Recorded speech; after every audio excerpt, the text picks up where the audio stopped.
All right, so we're back again. I lost the electricity. I don't know what it was. Lightning strike, I suppose. I didn't realize there was a storm. Oh, there's always a storm. It's just I didn't check outside, but I think it was a lightning strike or something. But anyway, I got my internet. Of course, when you lose the power for a few seconds, then it takes a while for your modem to boot up. So there's that too.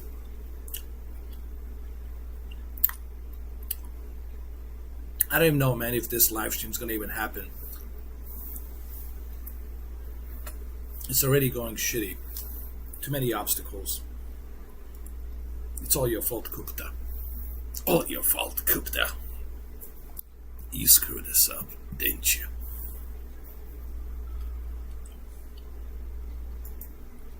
Well, first, let me see if I'm live.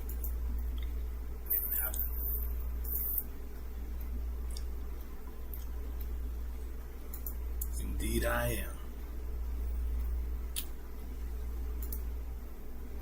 All right. So, yeah, let's do this. Let's do this proper, shall we? Like this. Do it proper. How's that? There we go.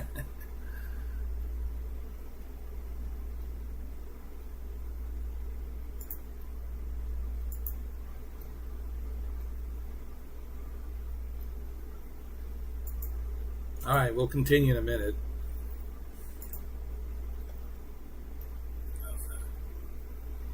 There.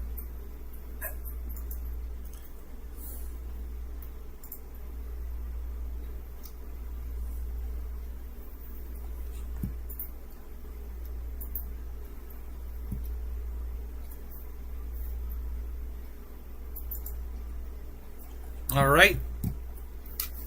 Let's continue.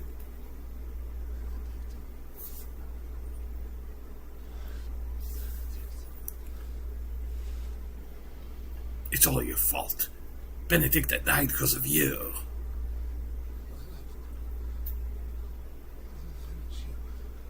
Don't even bother. You're not gonna avenge nobody.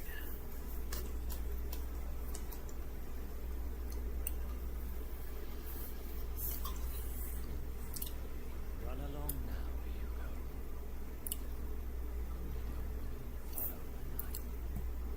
You see what I'm saying?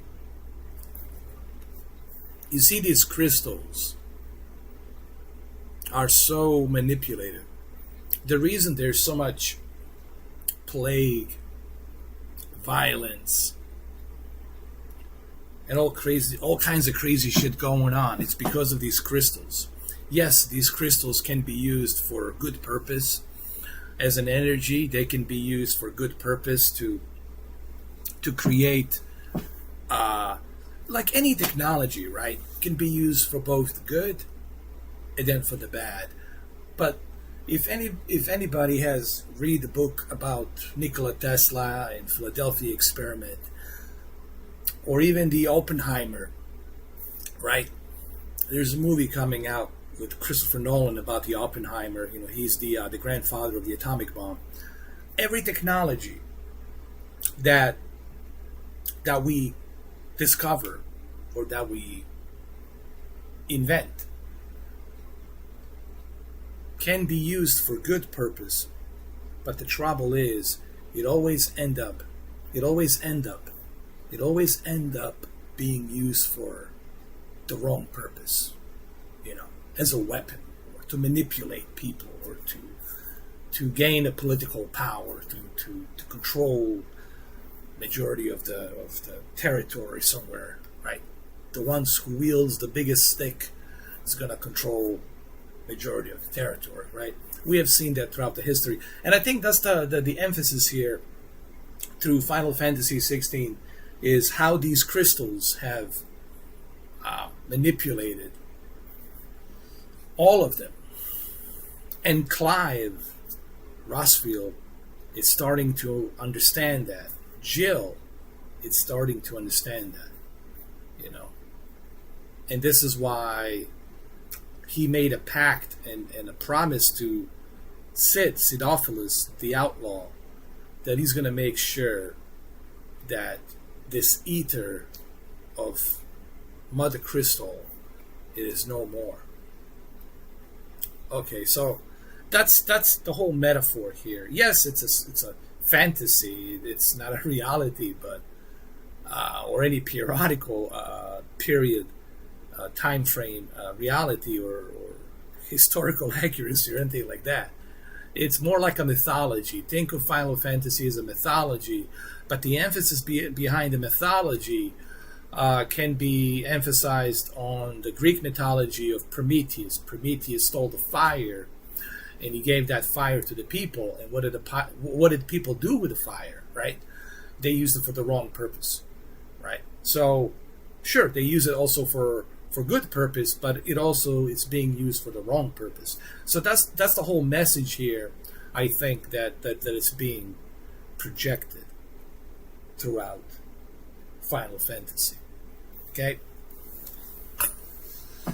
that's if you want to look at it through a philosophical point of view, which it might be difficult for some of you to understand because I don't know how good of a scholar you guys are. I don't know how good you guys are. I don't know who my audience is that's watching this, and I don't know how philosophically are you good at this stuff, and how good do you read something, or do you get the message of certain video game or a certain book or a certain movie.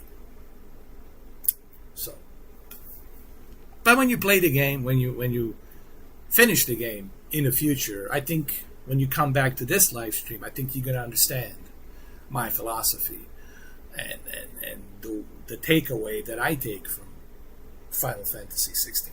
Anyway, let's continue with Kupta.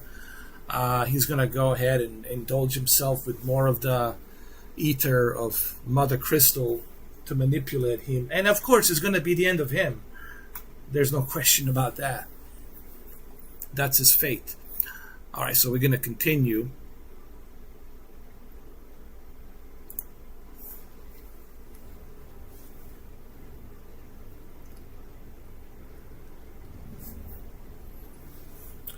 Now, I'm not sure who this guy is. Very well, it shall be so. He could be another dominant. You may leave everything to me, Your Majesty. So he is a dominant. So the dominants are basically individuals that harness the power of Mother Crystal with different substances of fire, lightning, you name it, ice, etc., etc., etc. Kind of similar to Greek mythology, if you will, right? The lightning, which is Zeus, and then you got the water, which is Poseidon, right, etc., etc. So this is, I think, the individual that beheaded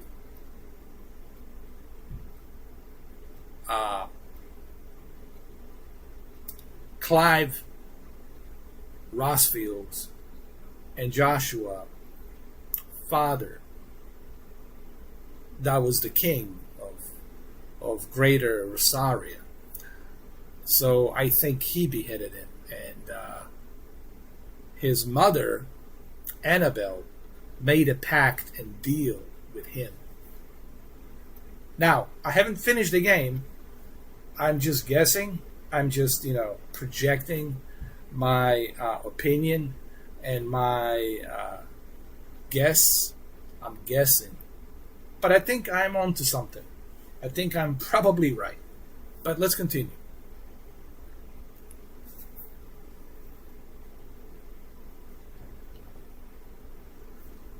This is Clyde Rosfield. And Torgo, his dog. Which it's also a dominant.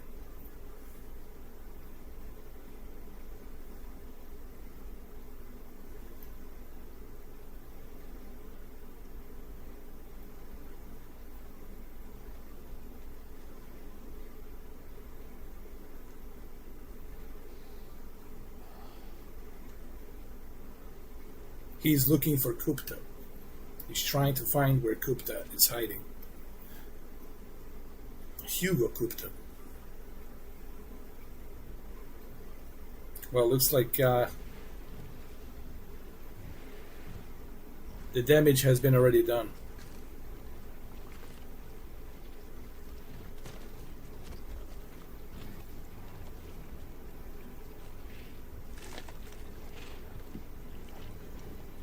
Some sort of a cannibals. Orcs? Oh, well, there you go. Yes, they do have orcs in Final Fantasy.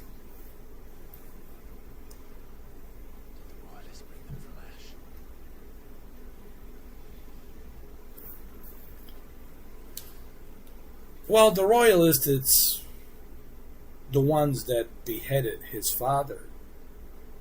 So that Barrett is the one responsible. And Barrett, I think, is the last of the dominant icon that Clive's going to have to fight. Most likely with Joshua, I don't know, but we'll see.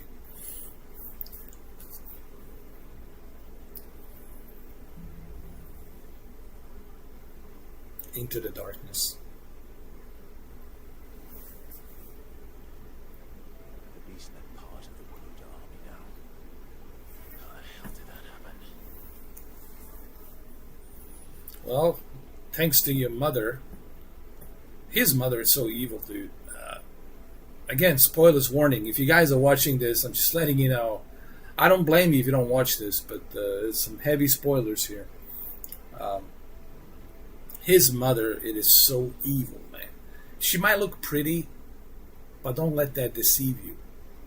Deep inside, she is like brutally evil. Evil hides behind beauty. Did you guys know that? Evil doesn't show itself in ugly faces. An ugly person could be the kindest person inside, or the scariest person that looks scary could be the kind soul inside. Most likely it is the kind soul inside. The beautiful people can hide the evil within, and that's what his mother is, right? Hiding behind that beauty inside.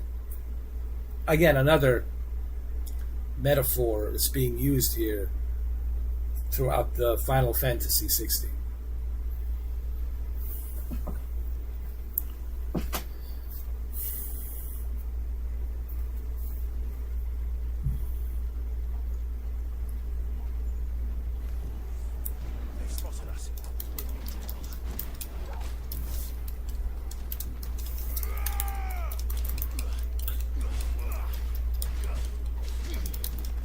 One of the coolest things about playing Final Fantasy is the how quickly you can change your combat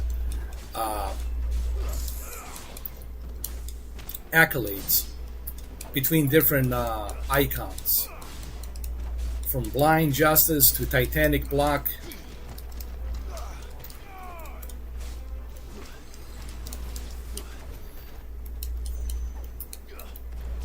To Phoenix Shift. And remember, you can always switch it back and forth. You can always go back and change it. That's what I'm going to do right now. I'm going to change mine. We'll call it attributes, of course. So I'm going to change it. I'm going to change mine to. Hold on. I'm going to change it to.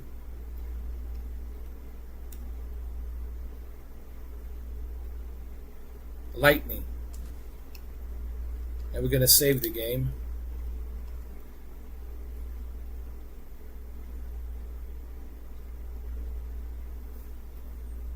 Save, yes. There we go.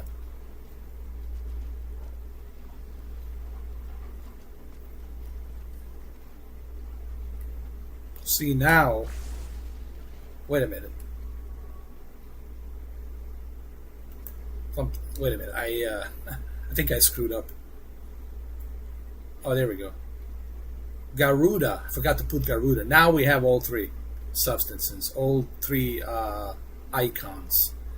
So we're gonna go ahead and save the game. You can see it right here. You see you got 1, 2, 3, 4 different icons, and that's icons with EIKONS, not ICONS. And these are the three that I like to use. This one I haven't evolved yet, and quite frankly, I'm not a huge fan of this one, the Raging Fist. But this one right here, the Lightning and the Ruda and the Phoenix Shift, these are the three that I like to use. And these are just your typical attributes that you can use as an upgrade for your different combat moves. So we're going to go ahead and save the game.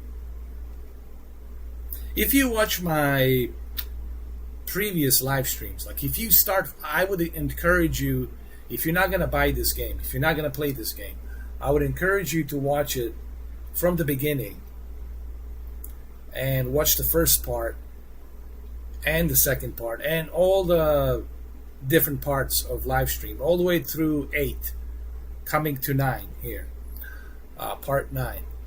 And I think if you watch it, you will understand, like, the strategy that I used. It'll give you a better understanding of the combat system. It'll give you a better understanding of how to fight these different bosses. Not all of them are easy. There's some very difficult bosses that you will have to fight. Acquiring these attributes, it's not easy. So people who say that this game it's easy, no, it's not. You really have to. You have to work your. You have to work your behind off. You have to work your behind off just to get to where I'm at. Okay, so. But if you watch the live streams, I think it'll give you a better understanding why you have to work your behind off to get to this level. So let me save the game. I'm explaining this to people who might be interested. People who are like, I don't know, man. I don't want any spoilers, but I'll appreciate what this guy's telling me. Maybe I'll take that into consideration. Maybe I'll watch the first part just to kind of get a better handle on what the Final Fantasy 16 combat it's all about and how the upgrade works, etc., etc.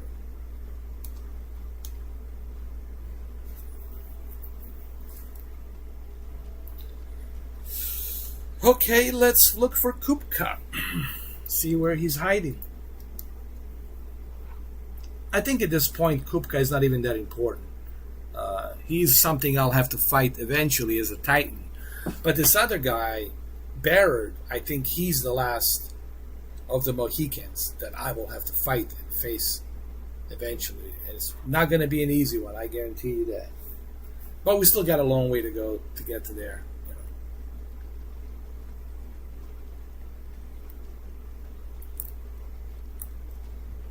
If you ever get lost, you can press the left thumbstick and your dog, Torga, will let you know exactly where to go. See?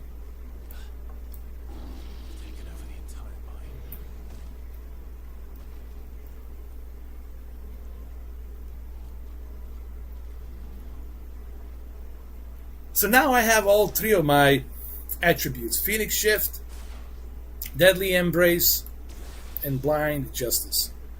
And when I press the left D-pad, I can switch between my dog to sick on the enemy and to ravage the enemy, or to heal, to stop, or to sick again and ravage and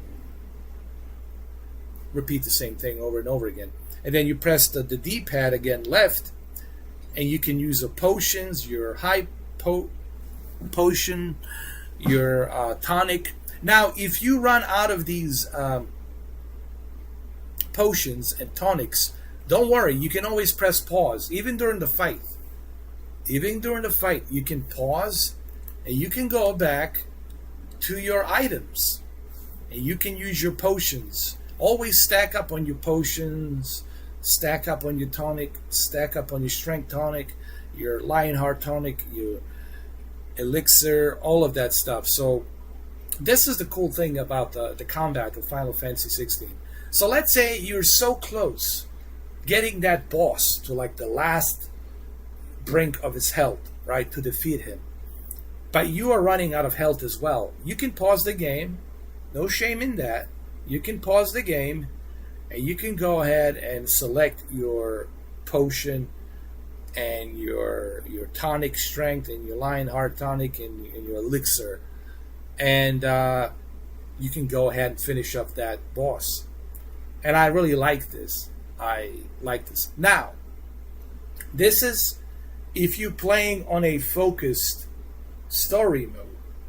If you're not playing on a focused story mode, then you can play freaking hardcore without any help. But why you want to torture yourself? Why you want to do that? You know, unless you're going to get paid to some competition between you and the other person, and there's money being bet, and they're betting money or some shit. Who wins? I would never torture myself unless I'm going to be betting money or making money. You know, if there's no prize, I'm not going to do it. I'm not going to torture myself for free unless there's a money or prize involved. So you do have an option to go like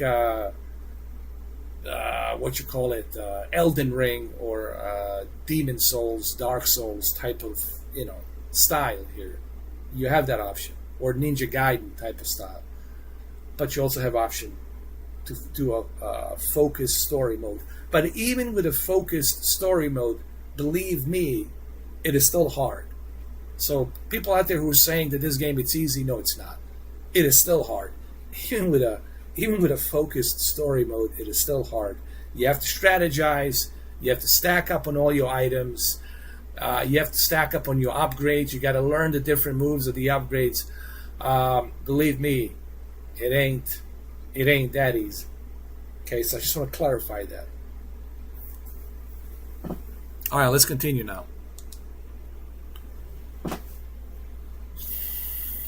So I'm going to go ahead and use my Blind Justice. Fight these orcs. Pressing the R1 button is perfect for dodging. The dodging system in this game, it's really done well in the combat. Now I'm switching to the lightning.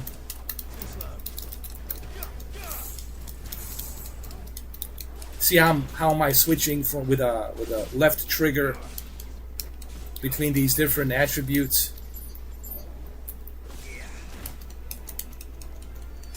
Now you don't have to use these attributes. You can just go ahead and use a sword. Just fight these guys with a sword. You have that option, but it's up to you.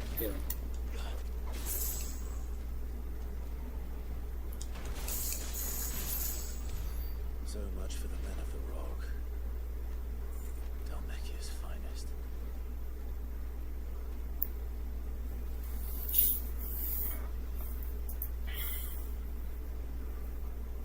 You see how quick that was. Alright, so again, if you are lost and you don't know where to go, you can always look at your map, press the touchpad. I'm sorry, not the... Yeah, you can.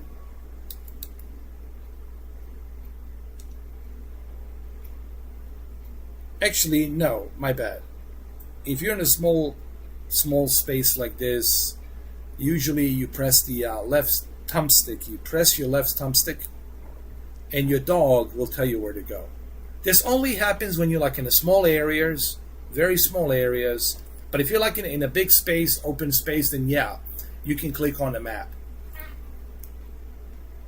So just press the left thumbstick, and your Torgo is going to show you exactly where to go.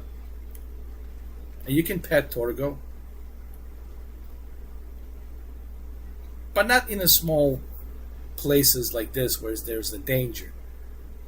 You can only pet him in an open world, kind of a bigger space where he feels more comfortable.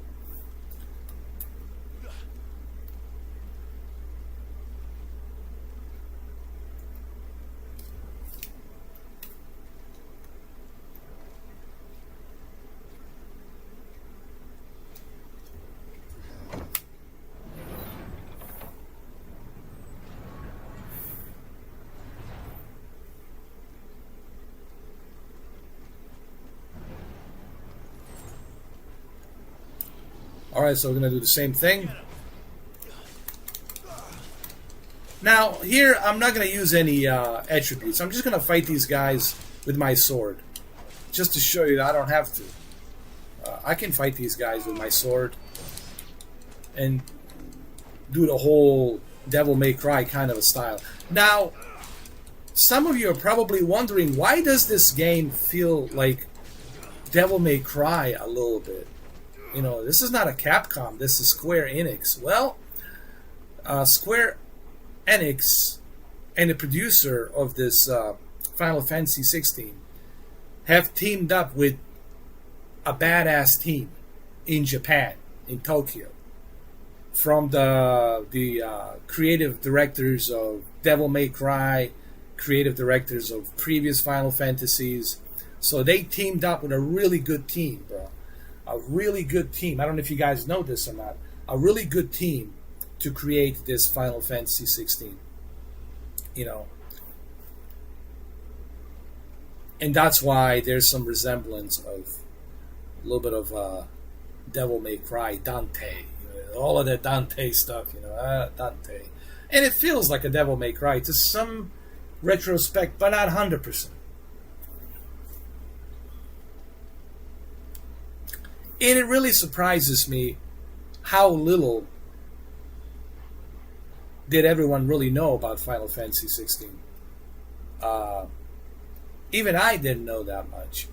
But once I started doing more research about Final Fantasy 16, and of course once I started playing it, putting all these crazy hours, 30 plus hours into this game so far, it just made me appreciate Final Fantasy 16 even more.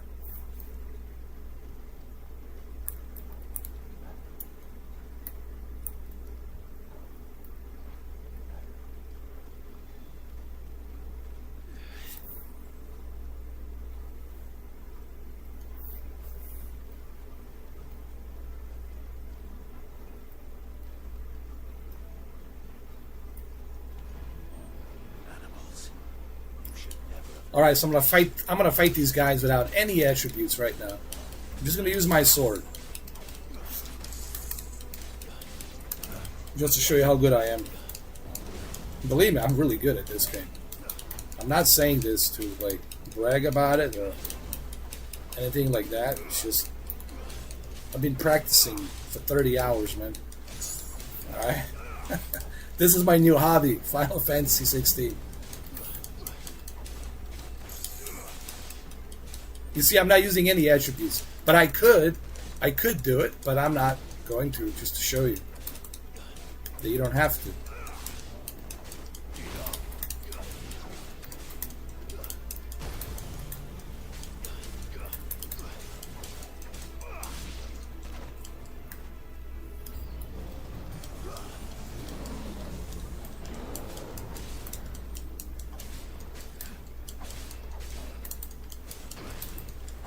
Look at that dodge system, how beautifully it's being implemented here.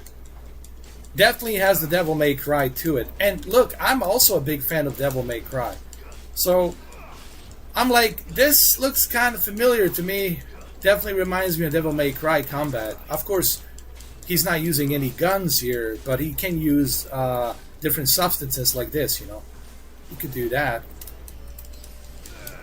And again, here I am fighting these orcs, and I'm not using any icon attributes. And I could easily use them, but I'm not doing it. Just to show you that you don't have to. If you're really good at the combat, like I am here, you won't have to.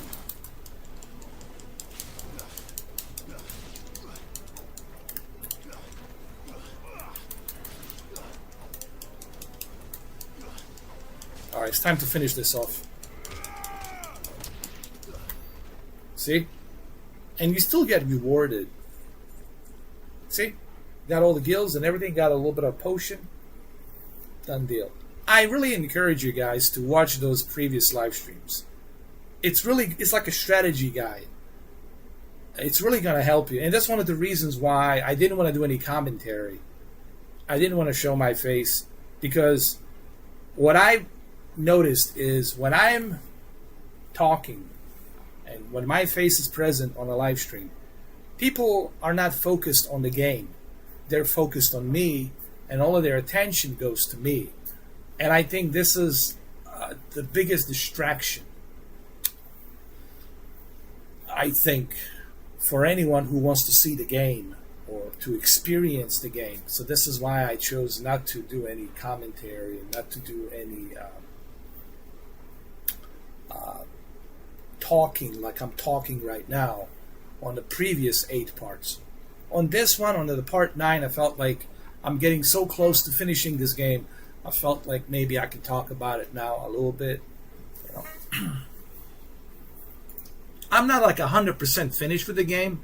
I think I still have 40% to go. 40 plus percent to go. I think I put in like 60%, 66%, close to 40. I think I have like close to 40%.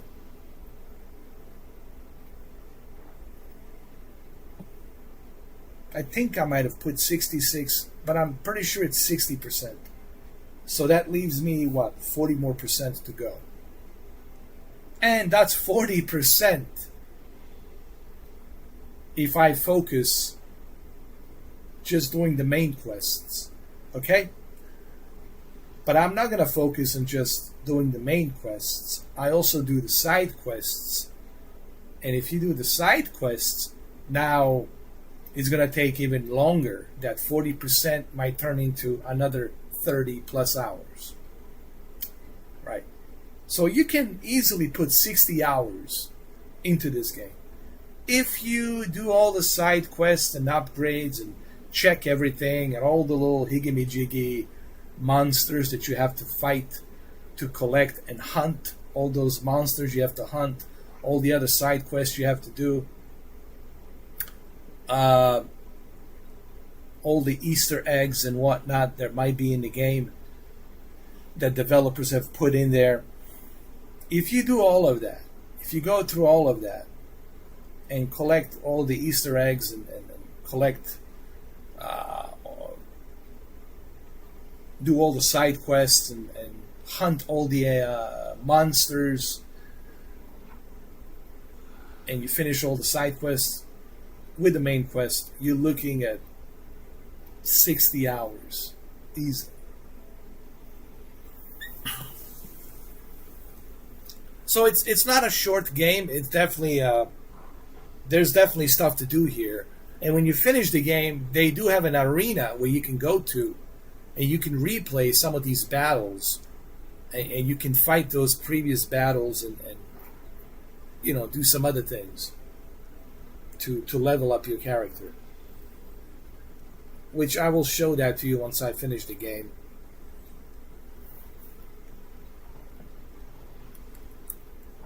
I mean, I'm sorry if this is maybe boring to some of you, but I feel that giving these tips and telling you guys what this game consists of, I think it might be a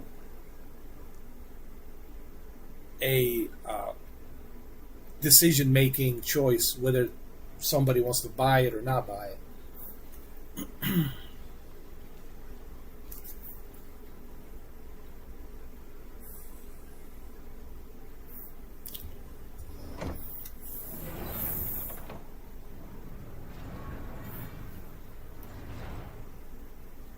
I think we're going to have some more orcs here we have to fight, most likely. There's the Mother Crystal.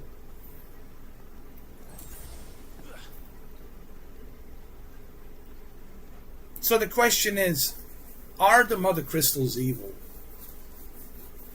Well, it's complicated. It's not like that simple. I think Mother Crystals, like I said earlier, can be used for good purpose.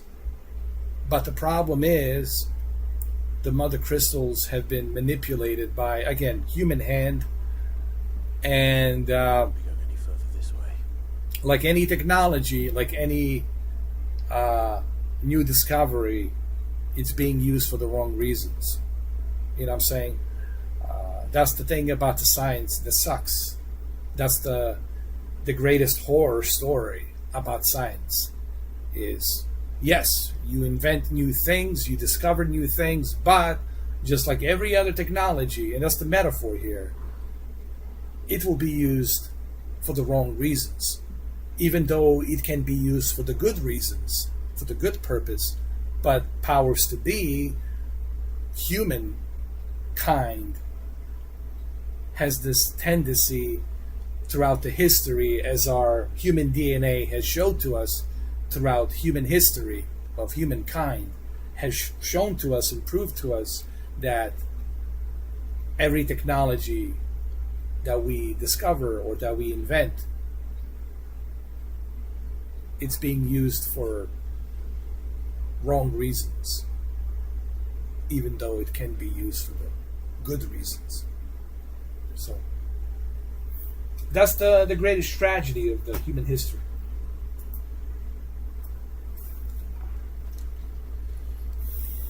And pretty soon you guys are going to be able to watch a movie called The Oppenheimer, who is the grandfather of the atomic bomb, and just the horror that he endured with his discovery.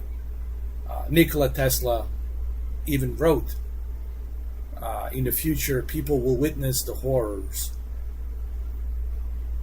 of mankind by the mankind hand.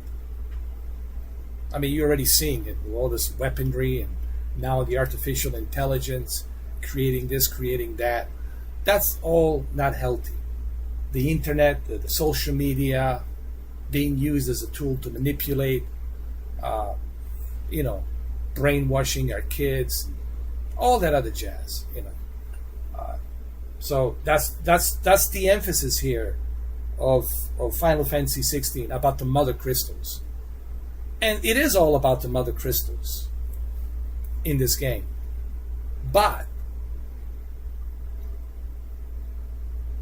who is the manipulating hand that manipulated those crystals?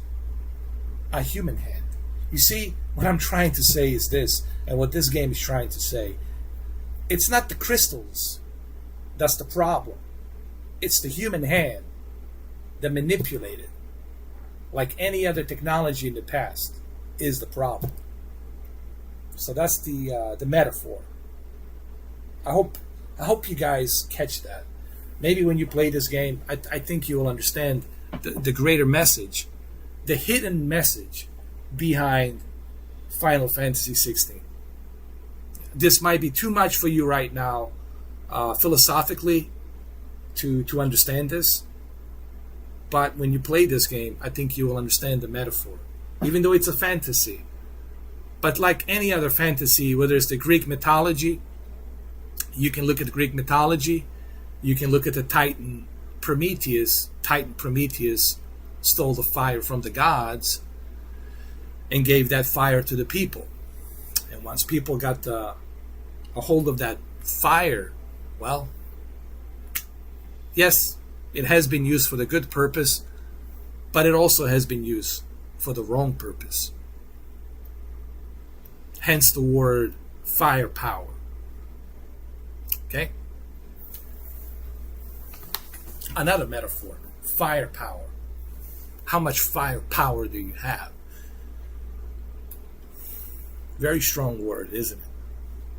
Very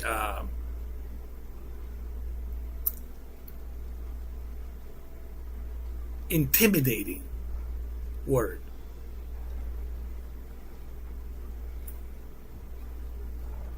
So I don't mean to go philosophical on you guys, and I know some of you are probably like shaking your head. Well, what is he talking about? Well, that's okay. Just because you don't understand something right now doesn't mean you won't understand it 10 years from now or 20 years from now.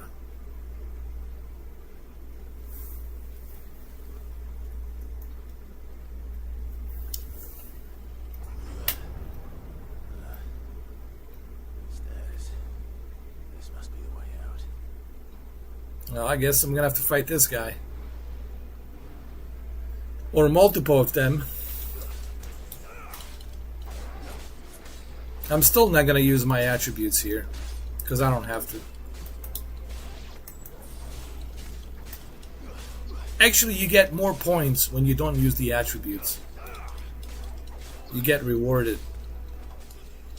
See, now I can level up. See?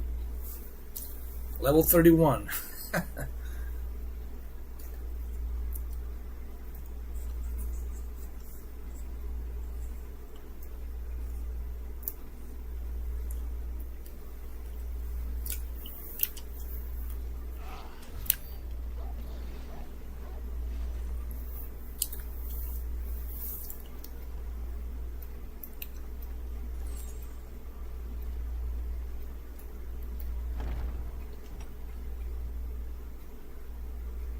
Oh, great. The boss. The boss orc. I shall fight you, my friend.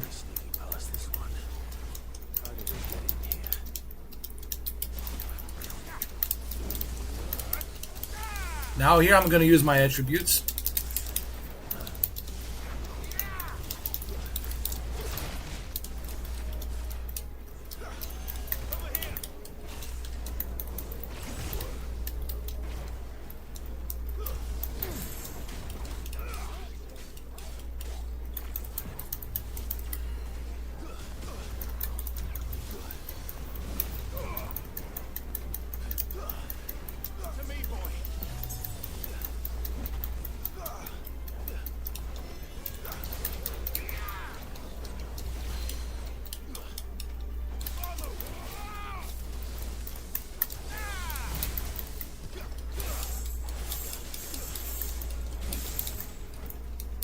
So now I'm mixing it up a little bit here.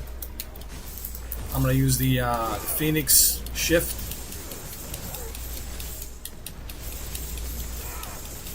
Gotta mix it up.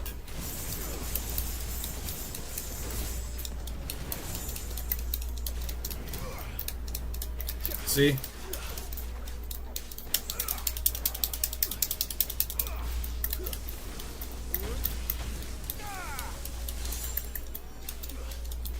I'm almost done with this guy.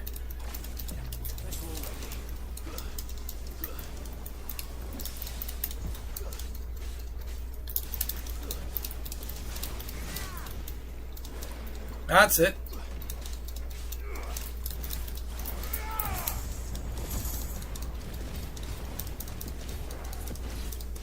And we're almost done. That's it. See? Bada bing, bada boom. But see, I know right now this is all too much for you to take in. I get that. I understand. You're just walking in, fresh out of, I don't know, playing a Minecraft or whatever it is that you play.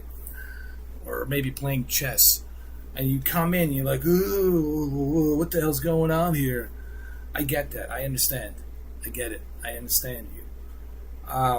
But once you get used to the combat system in Final Fantasy 16, once you get used to it, I think you will appreciate how good the combat system is. Even the producer of Final Fantasy 16 talked about like how unique the combat system is, and they really made it so good that the way it's arranged with a button layout, it's done so well that you shouldn't have any problem mastering it within a first day or two. Like, you should be able to kind of pick it up. First couple of days, you should be good to go, you know. But all of this obviously takes time. It took me, this is my 4th day. I started playing this, let me see, Thursday, Friday, Saturday, Sunday, my 5th day. So it's my 5th day of playing this game. I put like 30 hours plus into this game. So it took me 30 plus hours to truly master this. But once you do, it's going to be just like a walk in the park, man. Like a walk in the park.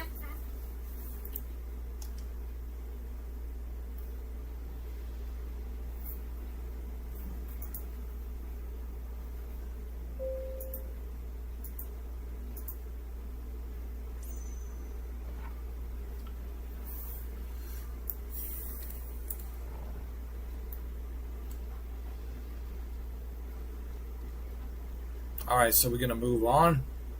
We're gonna find out where this mystery royal figure Barrett it's up to. I'm not even worried about Kupta because Kupta it's on its way out. We're gonna have to fight him eventually as a Titan, but we'll defeat him. But this other guy, Barrett, that's the one that I think beheaded Clive's Rustfield father. And I think he's in cahoots. He's like working with his mother secretly. And I think he's using Annabelle, manipulating Annabelle, so he can rule the entire region for himself, honestly. And of course, she's manipulated already by this power of ether, of crystals, for the wrong reasons, obviously, for the evil reasons. So his mother, it's evil. I just want to say it. Annabelle, it's as evil as it gets. And maybe I can show you here. Where's my photos? I want to go to my photos. I don't know if my photos here. Can I? Where's my photos? Oh, there they are. Maybe I can show you some of these photos that I taken. Hold on. Just give me a second.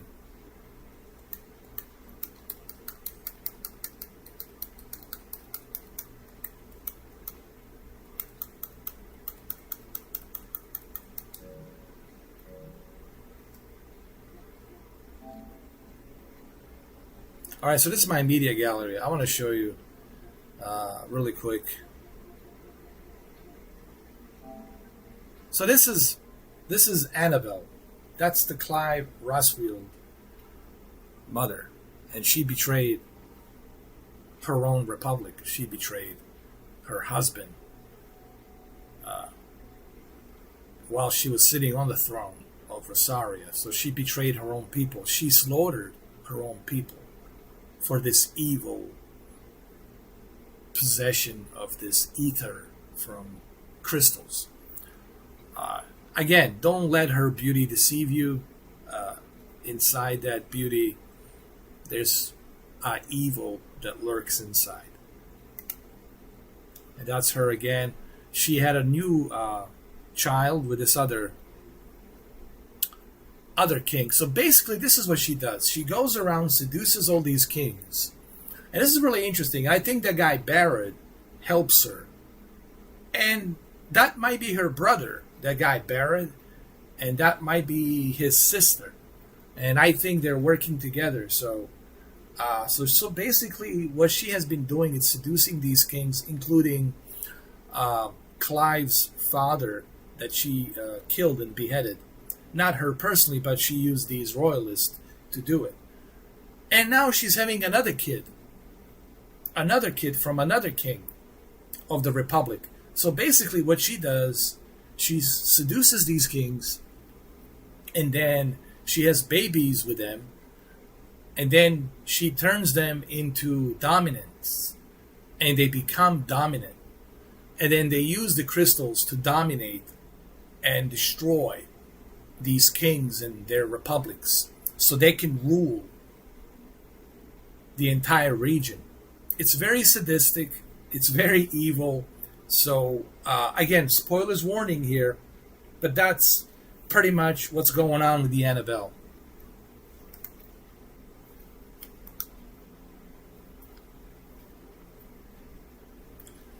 So I just wanted to show you that really quick.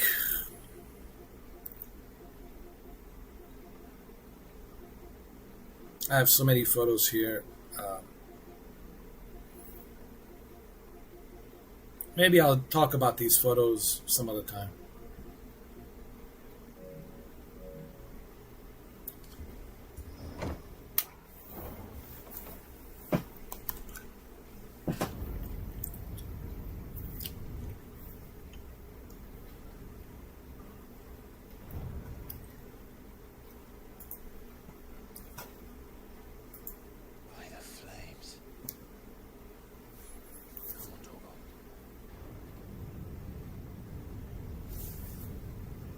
by the flames.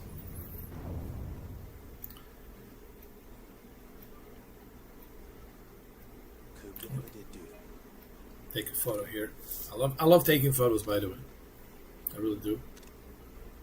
Things by halves. As if taking the mother crystal to his own wasn't enough. He had to build his castle in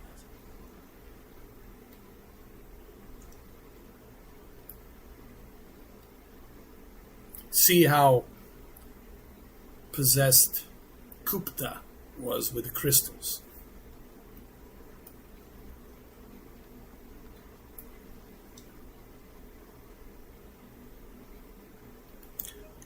And again, these crystals can be used for good reasons. If you, like when you play early in the game, you hear people talk about like these crystals really help us to grow. You know, this ether, it's helping us to grow the farms, and helps us with the water and different things, helps us with the medicine, right? But just like any other technology or any other substance, it can be used for the wrong reasons, right? How about splitting the atom, right? And now I become the destroyer of the world, right? Splitting the atom was probably the worst thing we have ever done. I mean, the worst thing the Oppenheimer has ever done, splitting that atom. But if he didn't find that somebody else would split the atom, right? Not atom, but atom, you know, and hence the word atomic bomb. So I can't wait for you guys to see that movie, Oppenheimer. It's going to be great.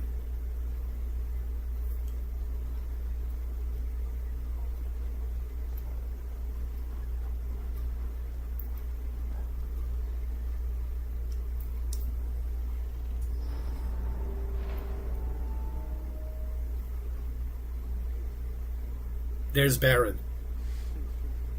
So this guy, take a photo of him. So I believe this guy, Barrett, he's the mastermind behind all of this with Annabelle. And I believe that Annabelle is his sister. And they're working together to dominate the entire region, to control everything.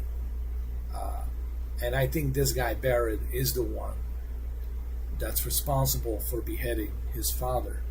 But that's because, I don't know yet, but I'm guessing that his sister, it's Annabelle.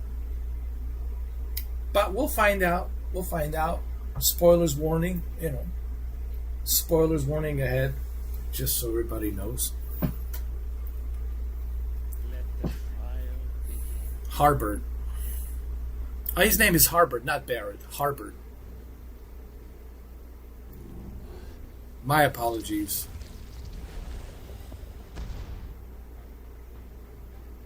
So his name is Harbert. Harbard. What the hell? With me.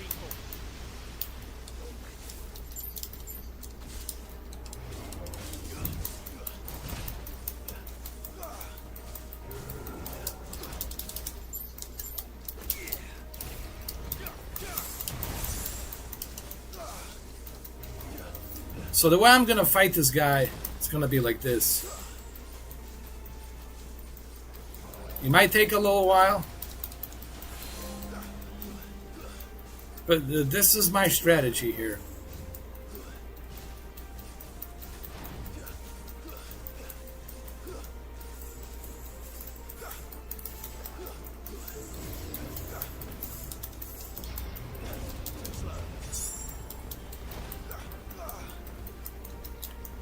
I'm gonna play with him for a little bit like this.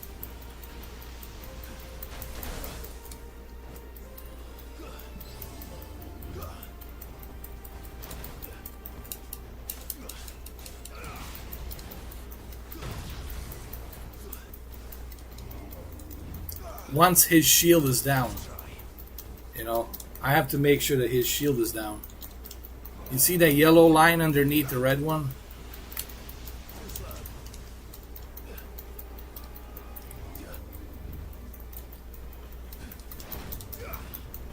See, I got a precision dodge, counter shot. So the other guy name is Harbord. And I think he is the mastermind. I believe he's behind this whole thing. And of course, working with his sister, which I believe is Annabelle.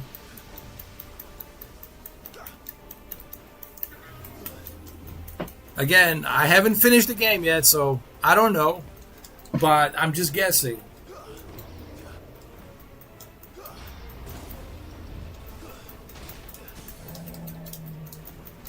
Alright, so now we're gonna have at him right now.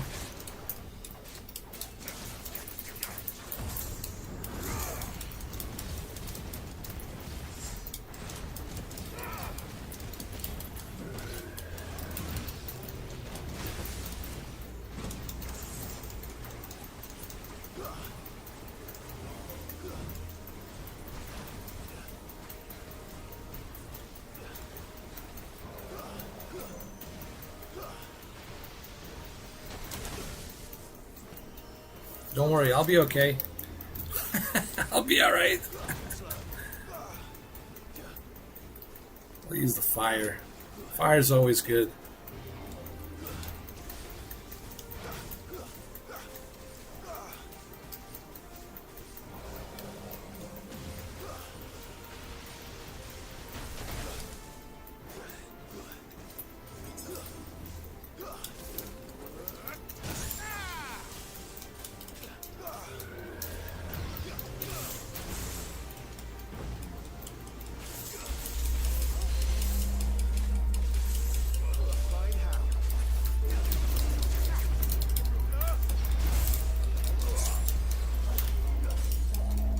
There we go.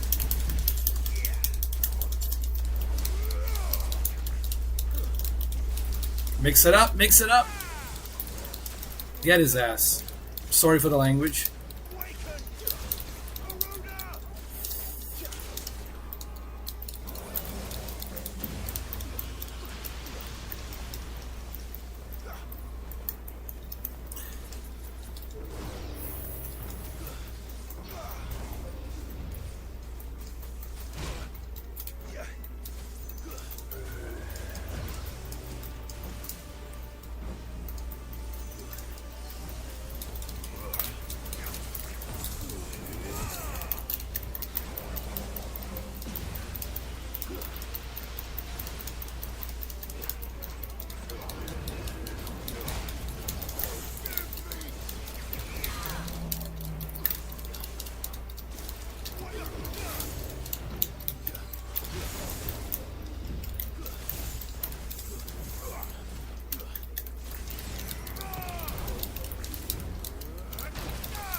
There we go.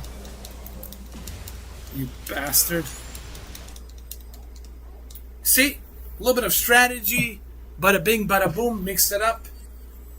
Like a good chef in a Hell's Kitchen, New York. See? You have to grind it, guys. Like, here's the best recipe on how to play video games. First, you need to understand the combat system, number one. Number two, you gotta understand how the combat system works. Number three, you need to understand your attributes and your accolades and how to use those accolades. And once you tune into that, once you understand how it works, then it just becomes like a second nature. Now, I'm not saying that, look, this boss is going to be hard for some of you, but it wasn't hard for me. Now, don't get me wrong, there's some bosses that are really, really hard. They're like super hard. And man, I had blisters on my fingers. So I don't want you to think that it's all bed of roses and it's easy peasy. No, it's not like that. It gets harder. But if you spend a lot of time playing a game, I think you'll get much better at it.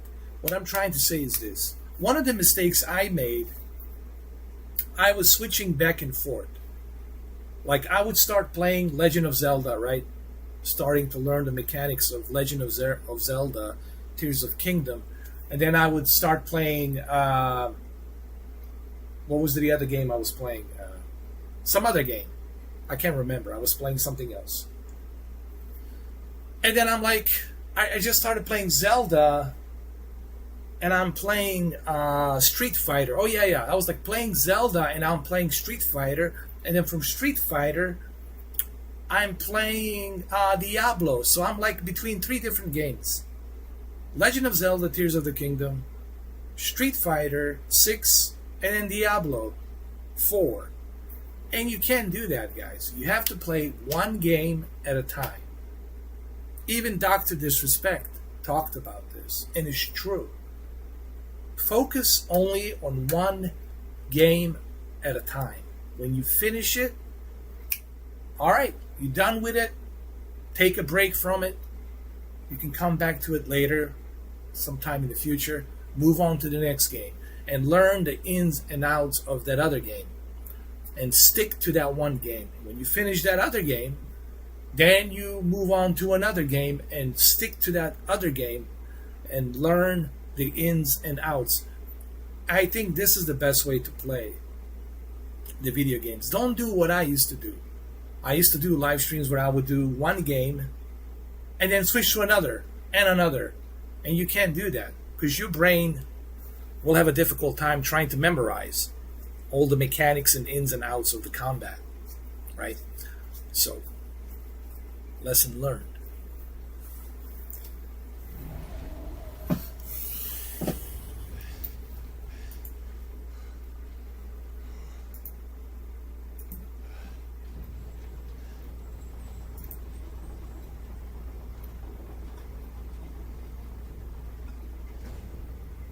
Seems we're expected.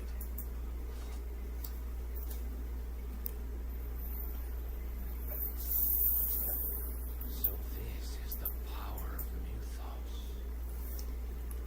So this guy, Harbert,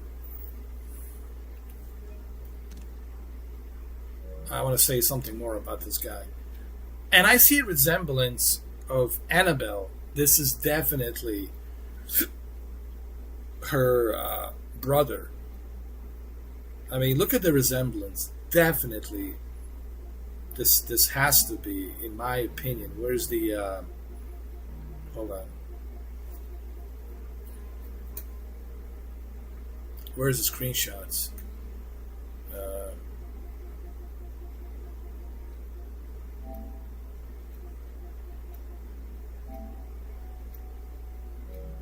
Anyway, I don't want to, close my game, but you've seen how she looks. I showed you the Annabelle.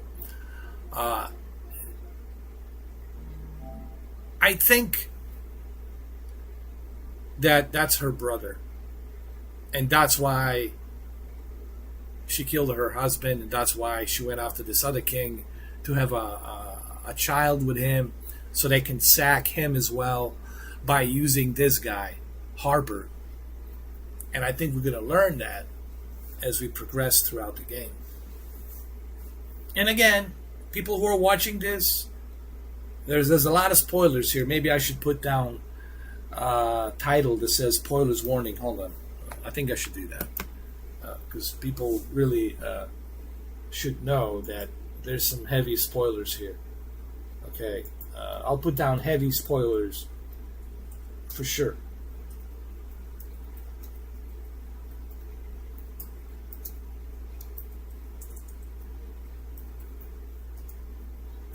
I should have done this earlier.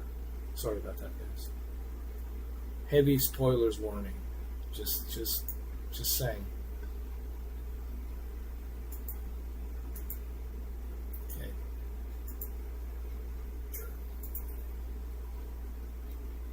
Heavy spoilers warning.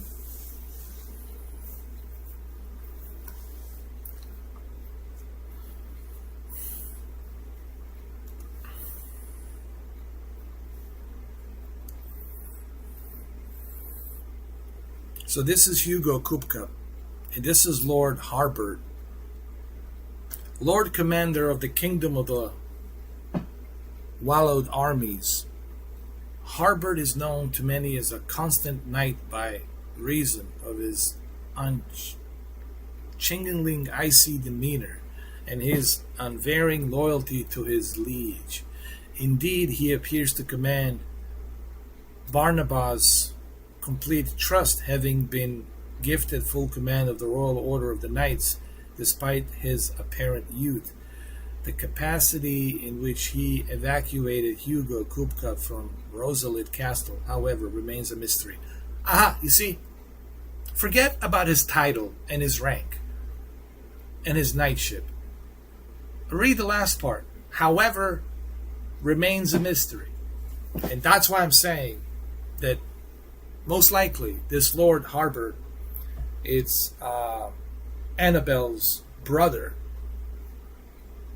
Man, I hate to be always right. I hate to be always right. I do this thing called logical thinking and an instinct. Instinct is something that we all have, and it's connected to the universe. Instinct tells you exactly what possibly might be the case. Not always 100%, but what possibly might be the case. You know.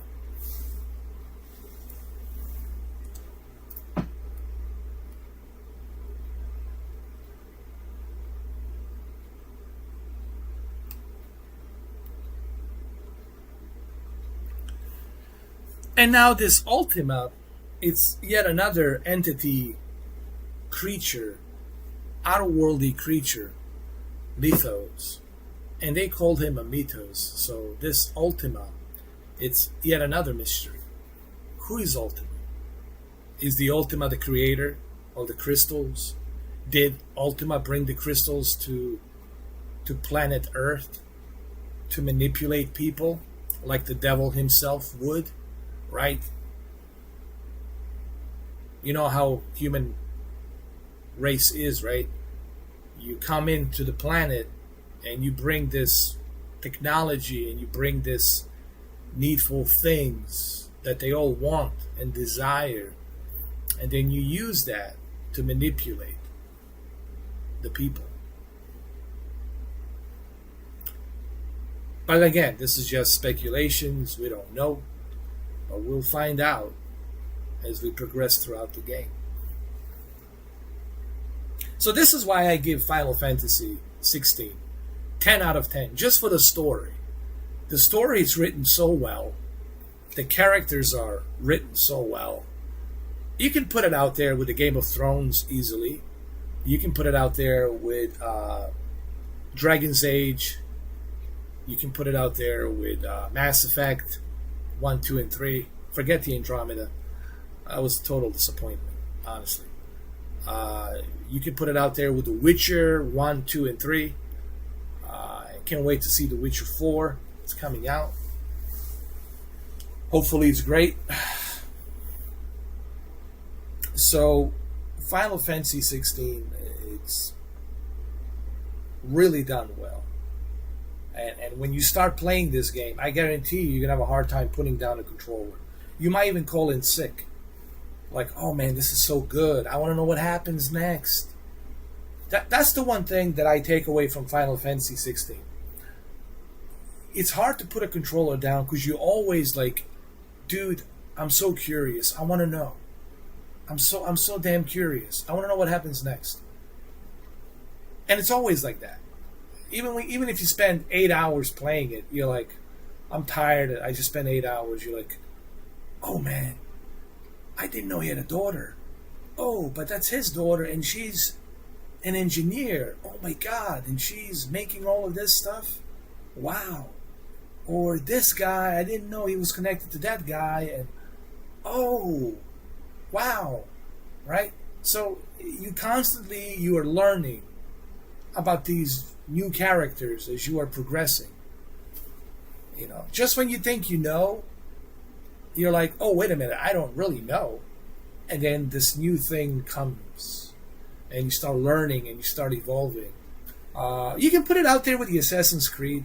You can put it out there in that, category as well. So Final Fantasy 16, in my opinion, and again, I'm a huge fan of Final Fantasy 7, and Final Fantasy VIII, but this has to be one of my favorite Final Fantasy games. And I don't say that lightly. Just like with the Guns of the Patriots, Metal Gear, a lot of people still can't believe that. Yes, I love Metal Gear 1, and it's, a classic game that it's always going to stay with me. But if I have to choose which one of the Metal Gears is one of my favorite, Guns of the Patriots, definitely it's on that level. And to me, this is like the Guns of the Patriots. What the Guns of the Patriots did for the Metal Gear Solid 4, this is what Final Fantasy 16 is doing here. It's on the same caliber of the Guns of the Patriots. And again, I love Metal Gear 1. It's the old-time classic. I love Final Fantasy 7 and 8. It's the old-time classic. But this is like on the next level. The bar has been risen on the next level. And the only way for you to understand that is you really have to invest time to play this game. So if you really want to invest time, I would suggest that you quit watching this live stream. I know. I'm being honest. Quit watching this live stream because there's a lot of spoilers here. And I want you to experience this game. And the only way you're going to experience it is if you avoid these spoilers. Because these spoilers can really can screw it up for you. Like the whole experience. But if you're not going to buy the game, if you're not going to play it, well then stick around, You know what I mean? It doesn't matter then, that you can stick around here all you want. But if you don't want to stick around, and you don't want any spoilers warning, then you should leave and avoid the spoilers. I'm just being honest. Because I'm spoiling the hell out of this game right now. Anyway, let's get back to Harvard. Let's see what this is all about.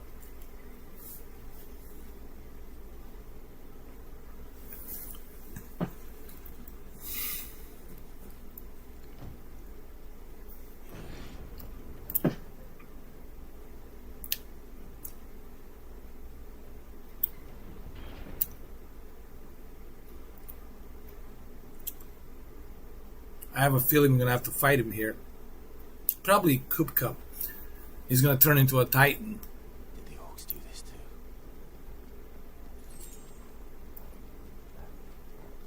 Hey! Does anybody... Okay, before we continue... Alright. Guys, come on. I'll take a photo. Guys, please. Don't tell me... I just want to see if you guys know. Don't tell me that you don't know what this is. Please. If you don't know what this represents, what this area here represents, then hold on.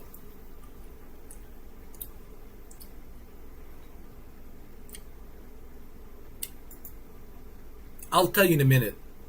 Don't worry. I'm not gonna let you wonder. All right, guys. This is developers' Easter egg.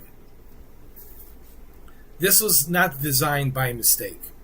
All right. Because remember, one of the designers, creative designers that worked for Capcom on the Devil's May Cry, most likely injected this design. And what does this design remind you of? Come on. Raccoon City, Resident Evil Mansion. This is Resident Evil 100%. Look, there's a door there. There's a door there. There's a typewriter over there. Come on, man. This is Resident Evil big time. This is Resident Evil design big time. Come on. Come on, guys. You know. Look. Not by a mistake. This is done on purpose. The Resident Evil design, it's injected here on purpose. Alright? So you see these little Easter eggs? Come on, guys. Come on. Please tell me. Come on.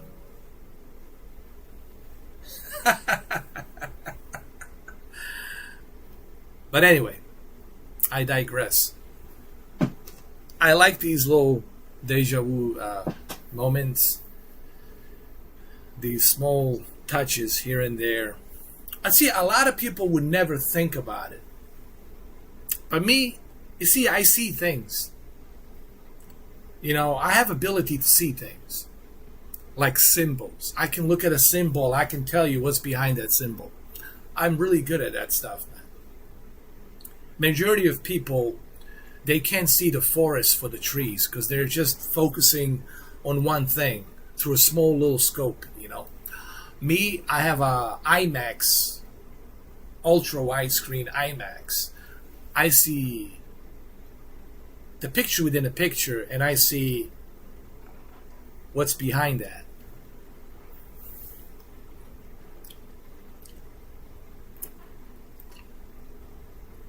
And then Jill, right? What a coincidence that we have a Jill character. Rossfield and Redfield. Jill Redfield. Or Chris Redfield. Clive Rossfield. More like a Chris Redfield. And we got Jill. Right, Jill. That's not by accident, guys. Listen, listen. It's not by accident. This is how the Easter eggs and how you get tested to see if you can pick up on certain things. And developers, kudos to developers for doing that to see if you're gonna pick up on certain things. You know, like a crossword puzzle. It is like a crossword puzzle to see if you're going to connect the dots. You know, try to connect the binary numbers to make them stick so you can see the bigger picture. Anywho. Alright, so it's not a Resident Evil. Alright? We're not playing Resident Evil, but it is a Resident Evil.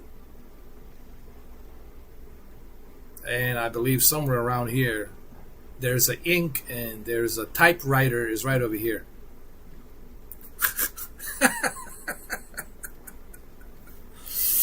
All right.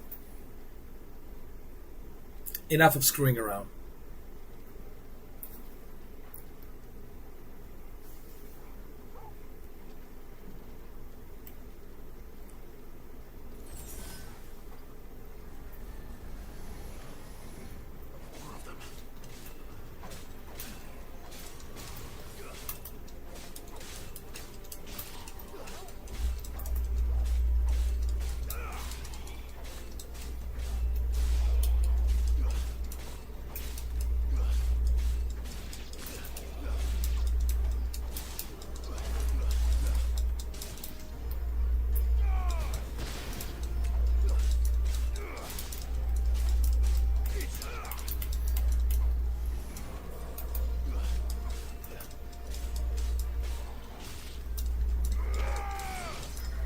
And again, here I'm not using any attributes, I'm just using a sword and mixing out the combos. Mixing out the combos.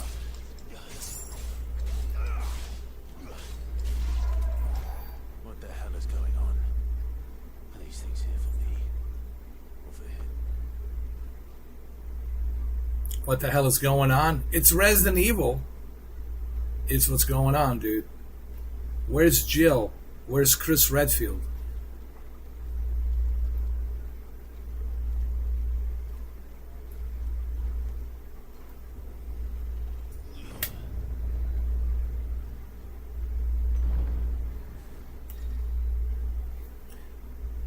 Some opponents will use the ability Bravery to invigorate nearby allies, enhancing their performance. Oh, I got it. So you gotta go and destroy these braveries that manipulates the soldiers. Alright, so let's go after him.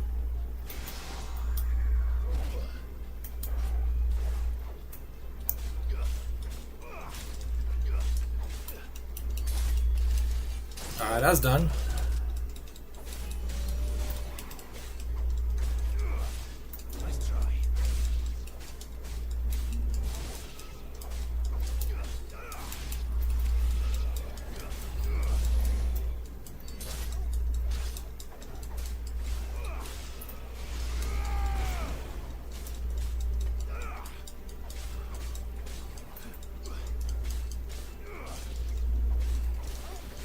You see, I haven't used one single attribute of my icon.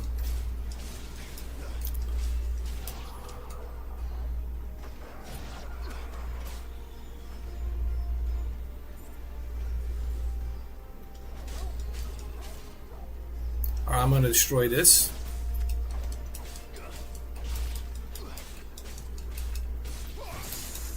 These are like the satellites, they're controlling them and all that.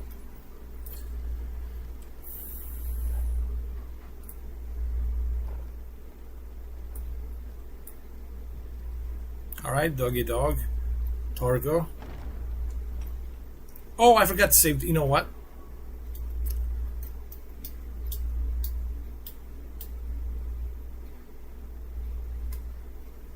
Hold on a second.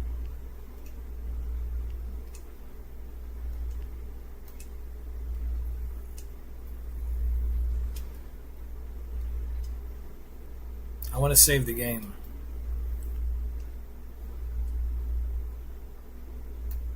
I'm level 30. Save the game. Yes, sir. First orcs. How are these nightmares? Is this your doing, Ultima?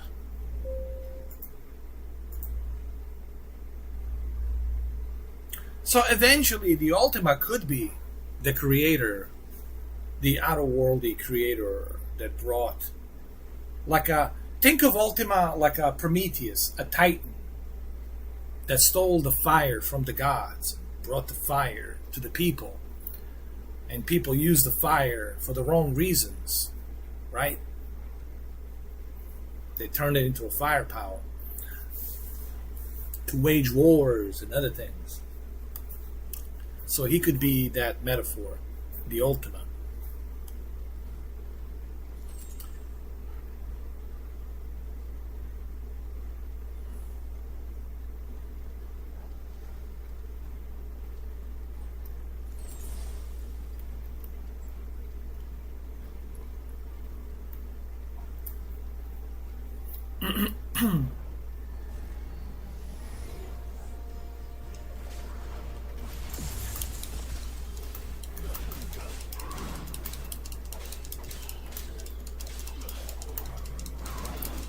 First, I'm gonna take care of these soldiers here, and then I'm gonna fight the big guy. You have to strategize properly. All right, so now we're gonna deal with this guy.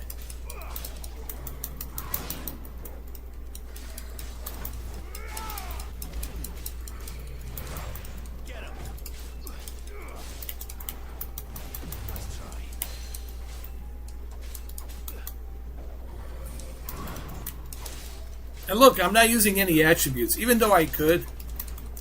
And I'm just using the combos and dodging. Just dodging and combos. But I could easily take him out with my attributes. But for the demo purpose of this live stream, I'm not going to do that. even though I could.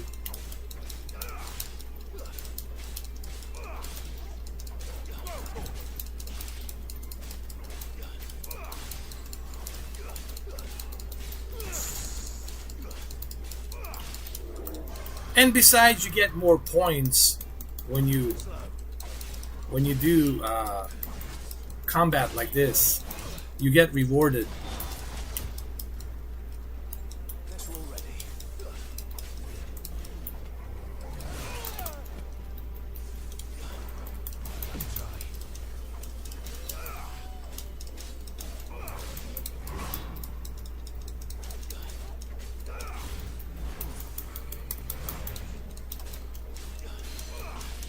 See, I got him.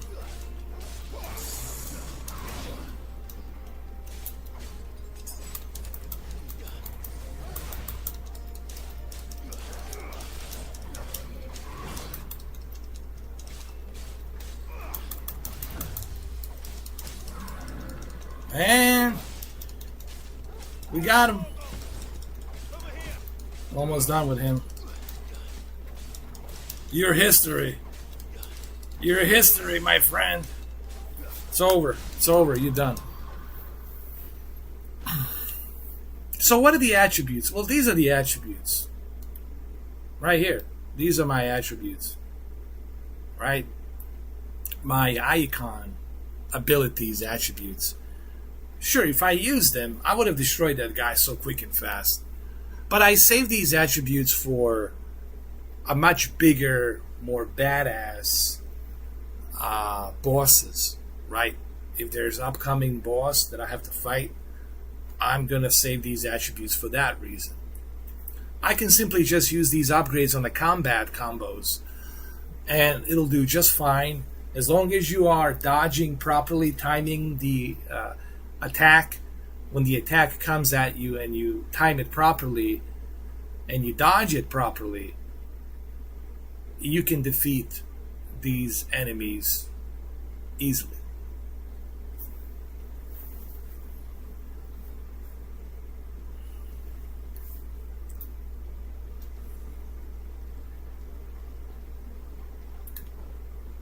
And again, we're going to press the left thumbstick to see where our dog Togo is telling us where to go.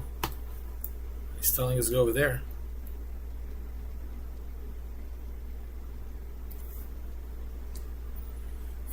Bada bing, bada boom.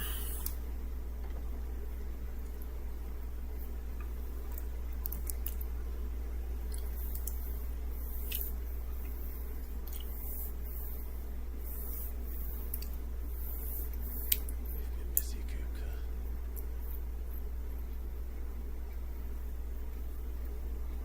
Where did you go? By the way, I made a mistake. On the title, it's Kupka, not Kupta. Hold on, let me fix that. I gotta fix this. Call him Kupta. Kupka. It's Kupka. You know, let's leave it as Kupta. It's kind of funny. But people get it. They know it's Kupka. It's Hugo Kupka, but let's just call him Kupta. Why not? I think people will find it hilarious.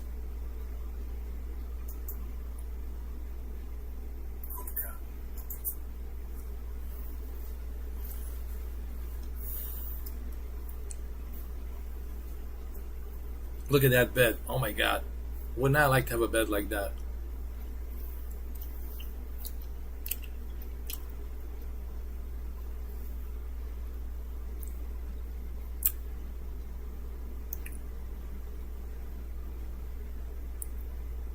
He built a mansion.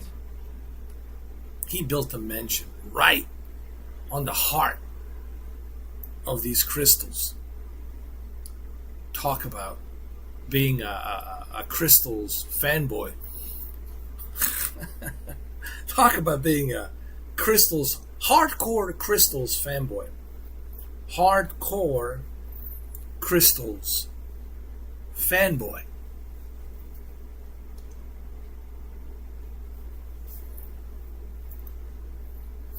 He's in the sanctuary. I can feel it. Come on, Toggle. Where is he, Torgo?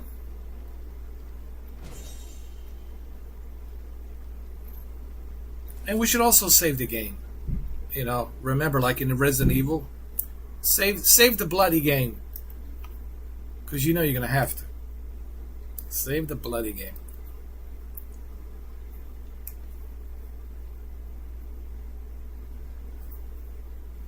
There we go. Level 31. How about that? How about that? A round of applause.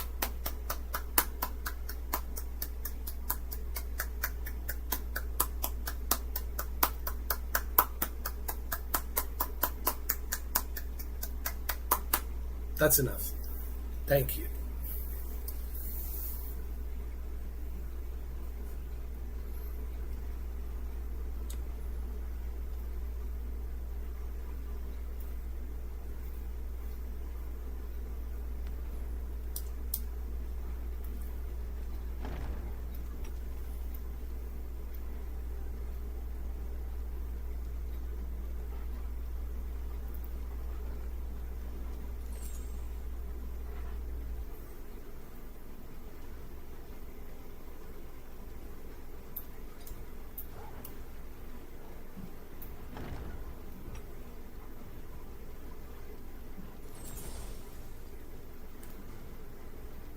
All right, Torgo.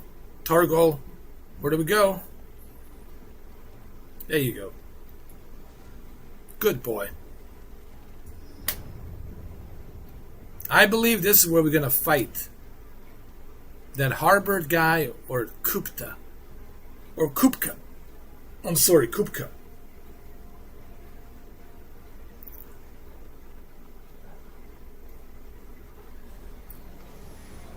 Just what I needed. All right, here we go again. I'm not going to use any attributes, even though I could. Because I'm so good, you know.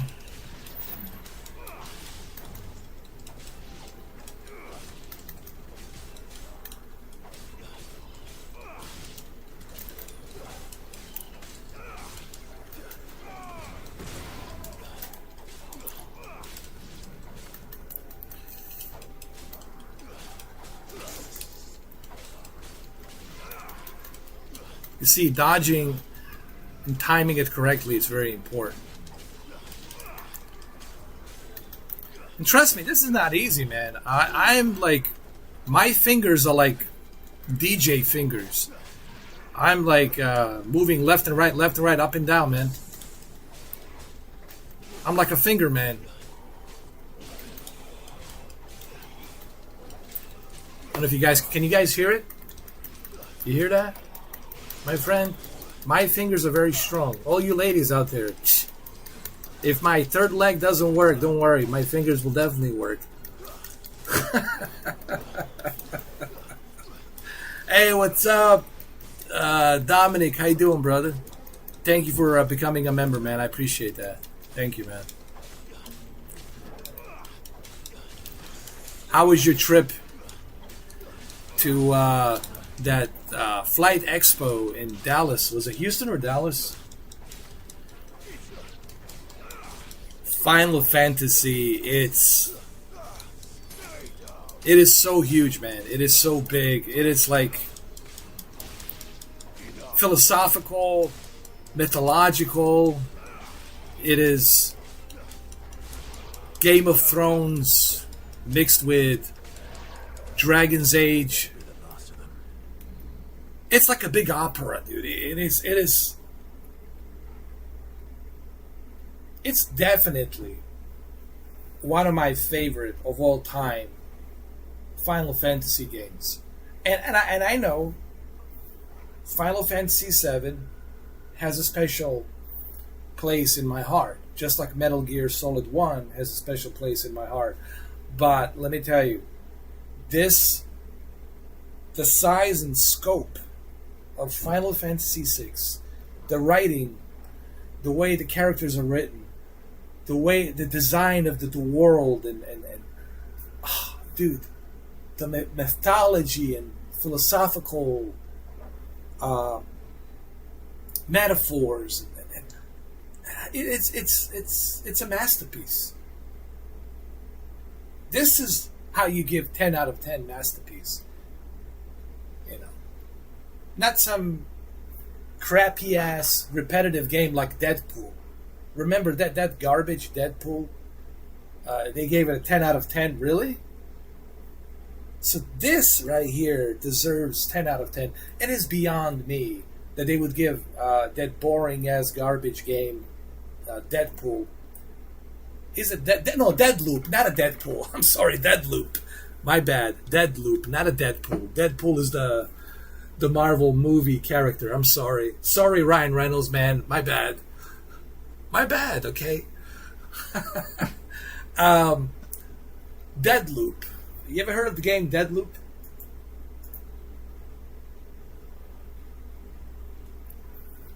Anyway, they gave Deadloop a boring ass game, repetitive boring ass game, 10 out of 10. But they're not gonna give this one 10 out of 10. But that's IGN for you. That's GameSpot for you. You know. Oh, you watched my whole 12-hour stream. Thanks, man. I appreciate that, Dominic. Thank you, man. I kind of figured it was probably you watching it.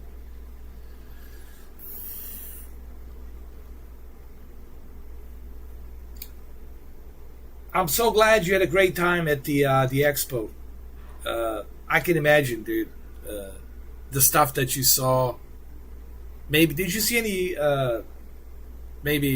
small little glimpse of Flight Simulator 24, or is Flight Simulator 24 kept secret?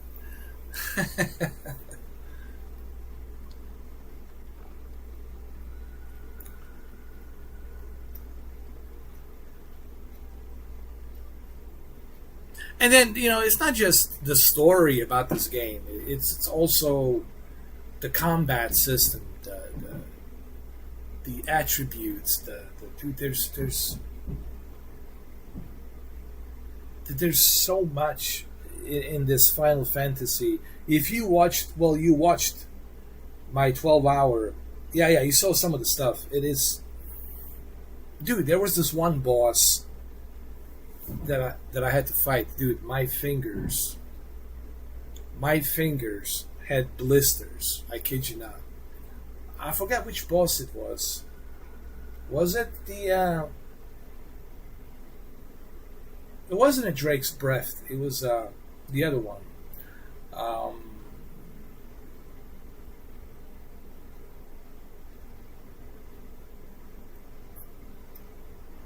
It was the one where me and Sidophilus and Jill went to fight this guy, and that's where Sidophilus died. That guy, oh my god, dude, that guy was brutal, man. Fighting that SOB.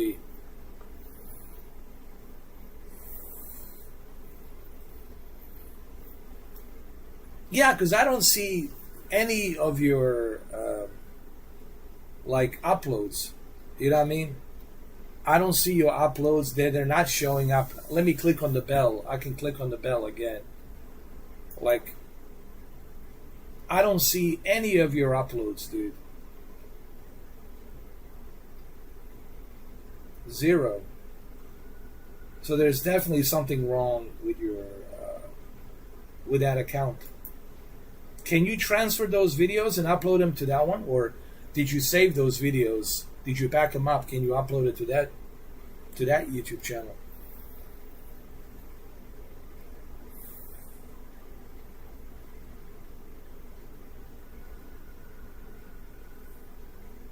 That sucks, man. I hope that you didn't get hacked, man, or something. Because I got hacked, you know, pretty bad, dude. I got hacked. I mean, I did get hacked, but I also did block certain people that I didn't want because I didn't trust those people because I was afraid that these people were plotting something against me, which I'm not going to name names over here, but there's no question about it, dude. I was hacked for sure. But I had to block a bunch of people because of that, because I couldn't trust. I can't trust. It's hard for me to trust whom I can trust, because some people are creating dedicated.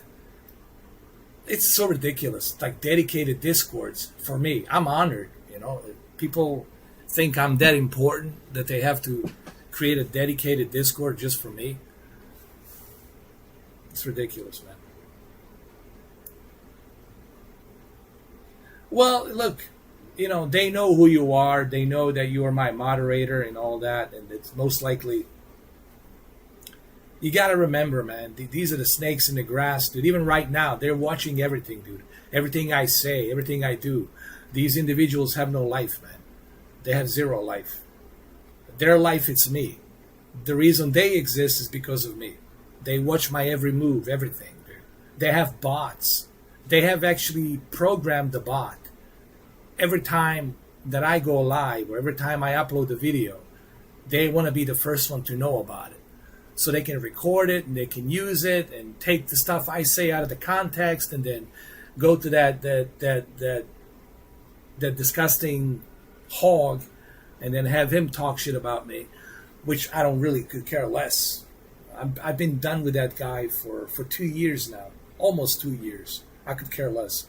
But the problem is there's a lot of snakes in the grass and it's very difficult for me to trust people. You know what I mean? It's almost impossible for me right now. I don't know who to trust. And those old flames, I had to put them out, man. Because, again, I don't want to name names, but as you know, people lie. People talk behind people's back. And even right now, as we talk, out there somewhere, with their bogus accounts that they have, they're talking about me. But that's all fine and dandy. I could care less that they talk about me. It's just I want to cleanse my channel of fake, ungenuine. What I'm trying to say is this. So people who are watching this, and if you are watching this, so open your ears and listen very carefully. This is for them, not for you, Dominic. This is for them. So they can record this and they can pass it on and put it out there on the Discord or whatever source they're going to put it on. I am not interested in fake subscribers. I'm interested in genuine supporters. And it's not about the money. It's not about this. It's not about that $2. It's not about that. I would have do an open chat every day, all day. But the problem is there's a lot of bad characters mingled inside my channel. And their main purpose is to disrupt my channel. Their main purpose is to take a shit on my channel for whatever reason.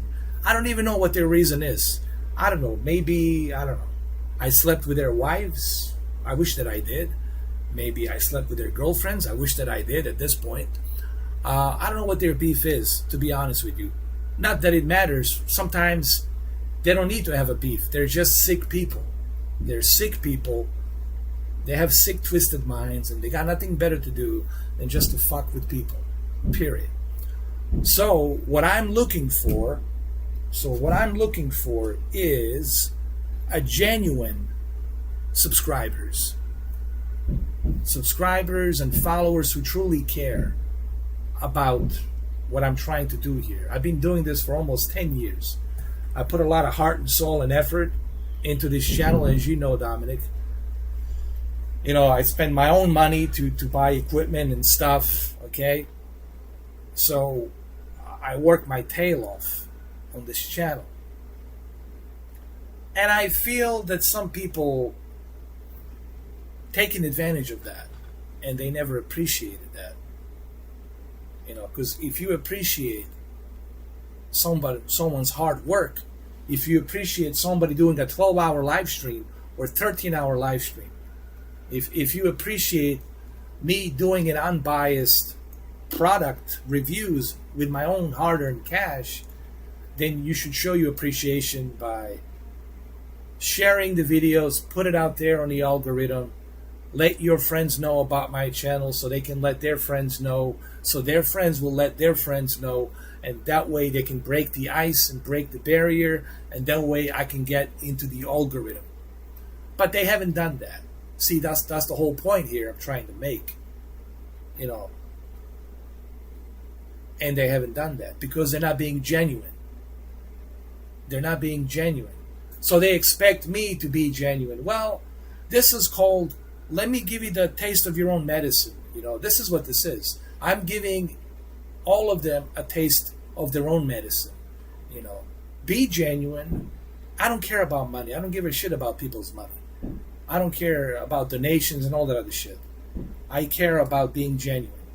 That's what I care about. To me, money comes and goes. It's shit. I lost some money today. I'll make some money tomorrow. I could give less than a shit. It's about principle. It's about respect. It's about being genuine. And that's not the case on my channel here because a lot of these so-called subscribers are not being genuine. That's the problem. You're not being genuine. You know.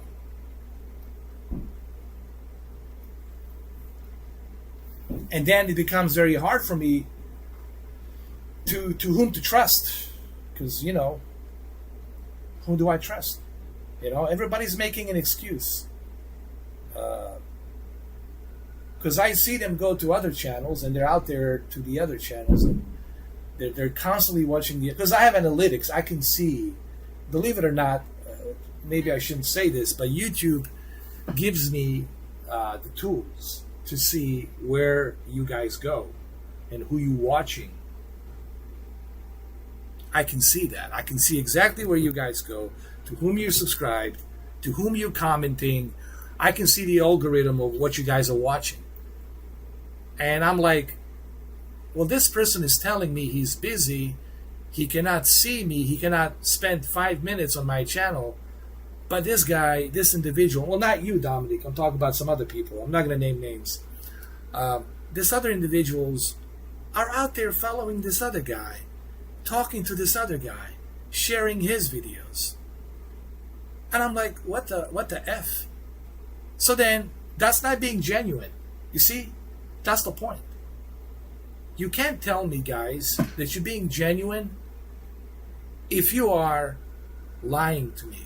You're telling me that, oh, I watch your videos all the time. I comment. No, you're not. Because I have analytics. I can see where you go. I can see where you comment. Whether it's your main account or your second account or whatever account you have. Your VPN is not going to save you from that. The YouTube gives me the ability to see everything. Yes, I have the tools to see that stuff, to see all of that. And that's why I was so upset. I was like, well, you know, I put my heart and soul, I work my ass off. I put on comedy, I do the voiceovers, I put my freaking heart, fucking soul, dude. And where's these genuine individuals? Where are they? Where the fuck are they? You know? Sorry for the language, but where are they? Nowhere to be found. Well, I found them. I found them on other channels. I found them on other channels, constantly being there. So apparently my content is not that good for you. If you are spending more time watching somebody else, commenting on somebody else's channel, that means that you don't care about my channel that much. So I don't want to hear it, people telling me, oh man, I watch your channel every day. I watch you. No, you're not. Because if you did, you would be here, you would leave the comments, you would leave a like, or maybe even a dislike. But, you know, I don't see that. And I'm being honest, guys. You know, it's just nothing personal. I just wish that people would be honest and genuine. You know, that's all. That's all I ask for is honesty and being genuine. You don't have to like my channel, but at least you could not BS me and lie to me. You know, if you like what I do, you like it, cool. If you don't, well, hey, don't let the door hit you on your way out. Go watch somebody else. But don't tell me that you care about my channel. Don't tell me that you give a shit. Because the numbers don't lie. Numbers don't lie. The algorithm and the numbers don't lie. But thank you, Dominic. I know you here, man. I know you always here. I know you always here because I can see it. I know you here. You know, it's just unfortunate that I have to do it this way because I can't leave an open chat. There's way too many bogus accounts created just for me with a bunch of bots to come in here to shit and piss, if you will, on it. And I don't want to give him that opportunity. That's what this is about. I don't want to give those individuals the opportunity to do that. And I know that it sucks that it has to be like this, but again, I'm trying to filter my channel from garbage, from ungenuine, fake ass supporters, if you know what I mean. Or as I like to call them, backstabbers. Yeah, you can call it backstabbers, two-faced, triple-faced. You know the types that would sell their own sister to save their ass. Those kind of types, you know. And anyway, getting back to the game.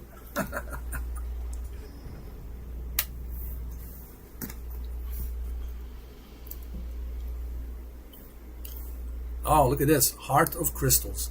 There's Kupta. Kupka.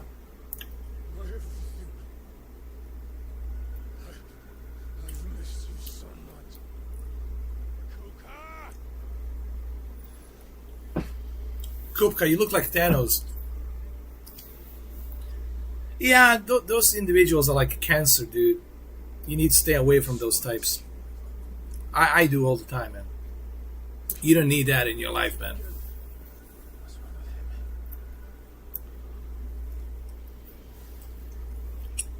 Is he trying to revive Kupka? Oh, Kupka, but you're naked. Jesus. You're gonna get me demonetized.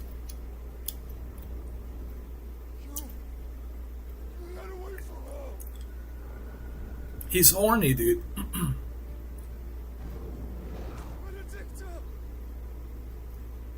Oh shit. That's him.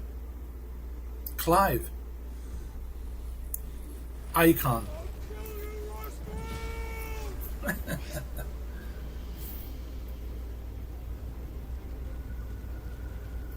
Oh really? In Orlando? Shit, I might even go. It's in Orlando? When is that gonna be? What year? Was it gonna be this year or next year?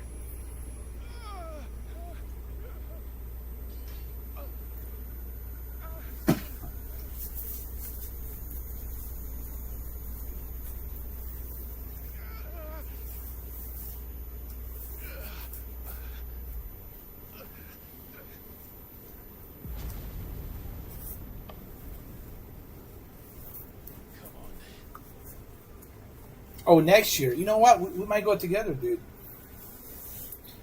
I definitely could go there. Dude, I'm like right next to, like a couple of hours drive, dude, to Orlando.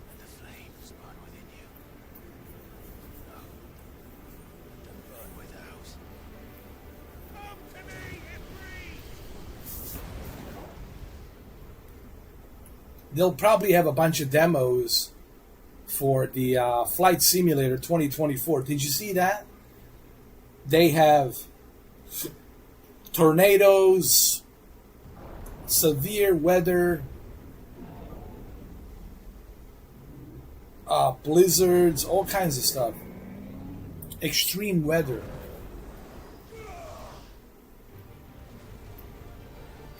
Oh, dude, I hope that it's in Orlando, man. That'd be great. Finally, we could meet, man. Do like a vlog together, do a video together. Yeah.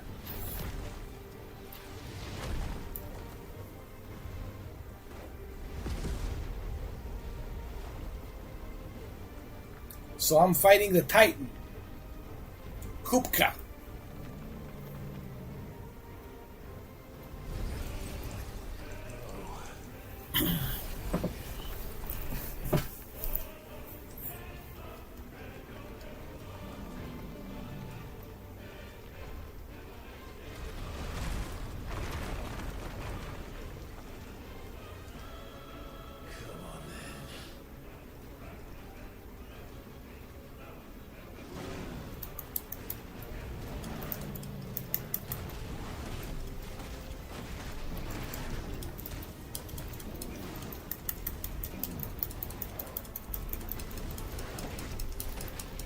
I love these icon fights. These are the icon fights. It's like Titans.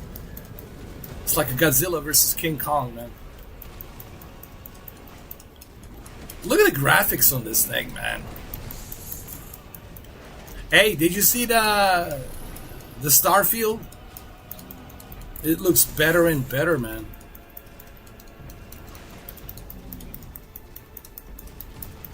And you got Forza Motorsport coming out as well.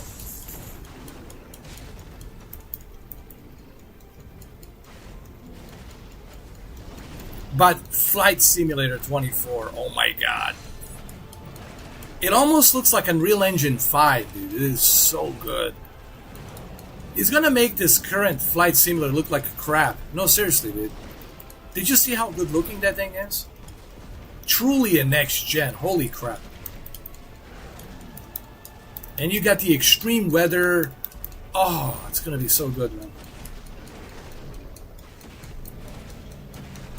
Oh, you met the head of but you didn't get to meet Sebastian. What's the name of the guy? The head of Flight Simulator. That German guy. Is that him, Sebastian?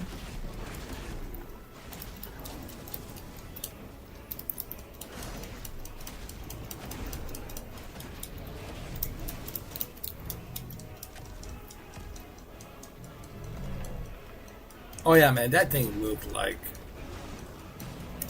It looked like a CGI movie, man. But it's a real gameplay. It was really that good.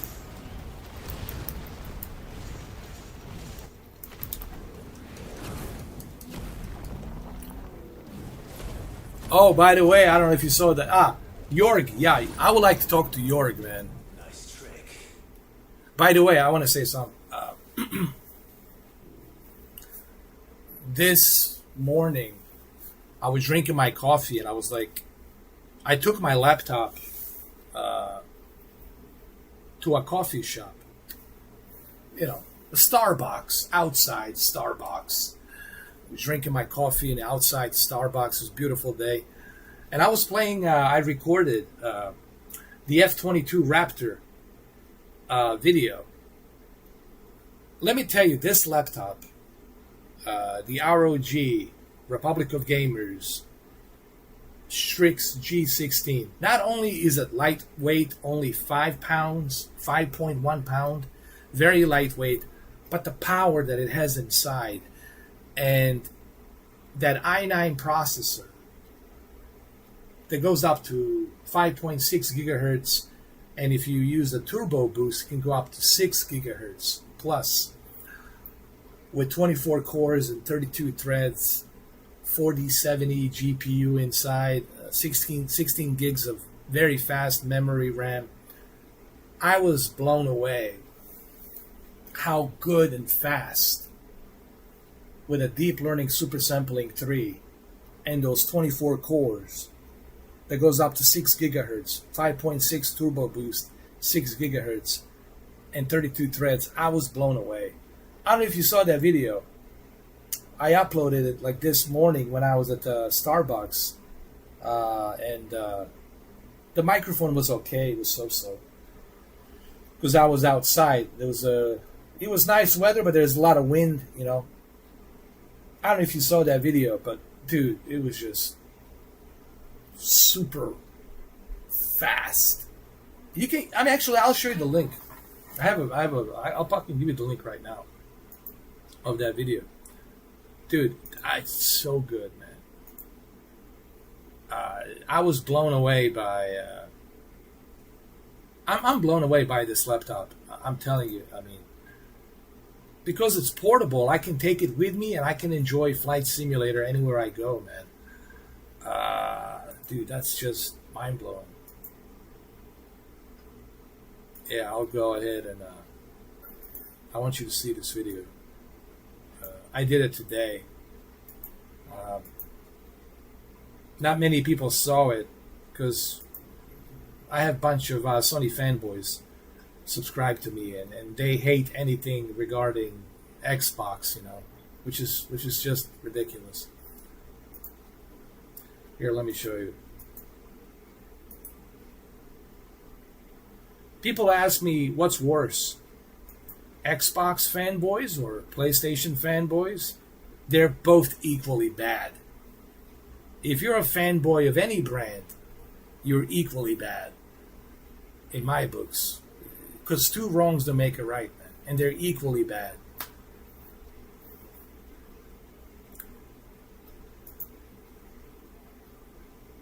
I'll never understand that. Like, the whole fanboy thing. Like, I mean, I'm just speaking in general about these fanboys. Dominic, how corrupted are their lives? Their lives has to be really corrupted or non-existent. That they wake up every day, they go to bed every night, thinking about their brand, worshiping their brand. It's almost like they got like a holy Bible of their brand, and they're just reading the verses and the chapters. You know, thou shalt worship my blue team of greatness of Sony, or thou shalt worship my green team of greatness of Bill Gates, Phil Spencer, you know, or Jim Ryan, the Messiah. It's just like, man, I mean, damn.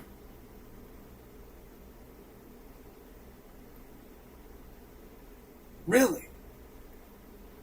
And everybody wonders why society is so fucked up. Sorry for the language. I know it's going to be limited monetization, but everybody wonders why society is so effed up. I mean, look at the people, the way they are. And it's not just the gaming industry. It's also television industry. Don't forget. I started this channel with television. And the kind of fanboyism I saw was on the next level, dude. The next level. Oh, you the OLED fanboy? Oh, you're the Samsung QLED fanboy? Samsung better than LG, Sony's better than LG and OLED. You know? And I'm like, do these individuals ever appreciate their televisions? Do these individuals ever appreciate what they spend, supposedly their hard-earned cash? Or are they just leasing everything? I don't know. Or are they just buying it and for 15 days and they return it? I think that some of these individuals, they buy products. Actually, I know this for a fact.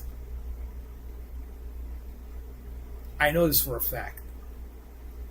That there was individuals in the past, they would go to Best Buy and they would purchase a television and they would keep it for like maybe a couple of weeks or a few days, make some videos, and if the videos are not doing so well, they would return it and they would exchange it and get something else.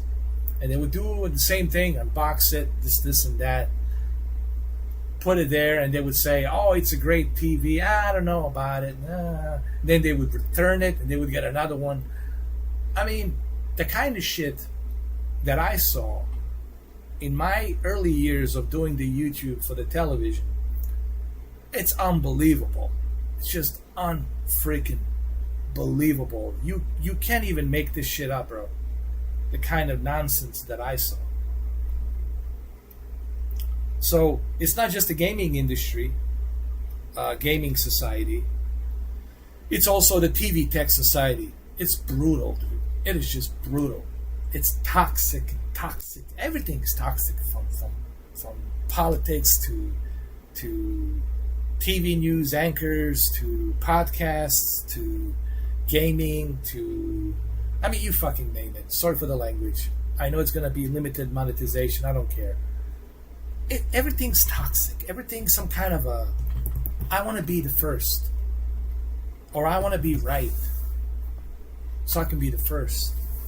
Even if I'm not right, I want to be the first, so I can get the clicks. It's nothing but a bunch of selfish, egoistic maniacs trying to be number one. It's the freaking ego, man. This whole thing. It's nothing but people measuring the size of their dicks. And the ones with the smallest dick are the ones that are always bitching and moaning and crying. That's what this is about, man. It's the size of the dicks.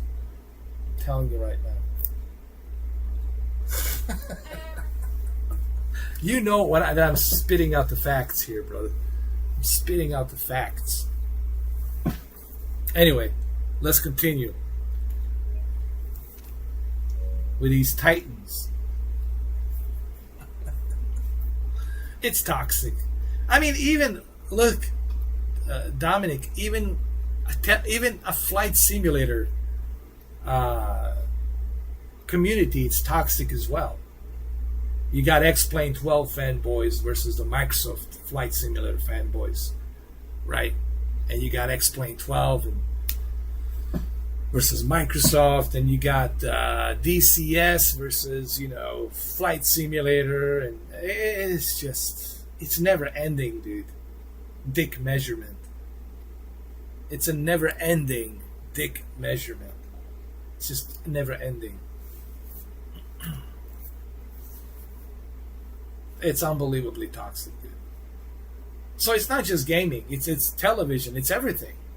It's even sports, especially sports. Everything. It's just pure toxic shit, man.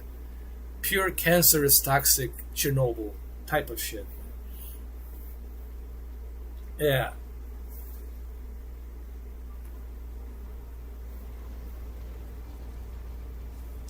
But if you can do it, then so could I.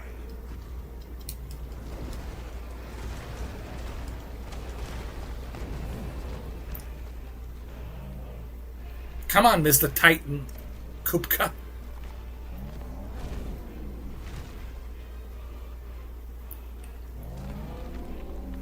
Show me what you've got.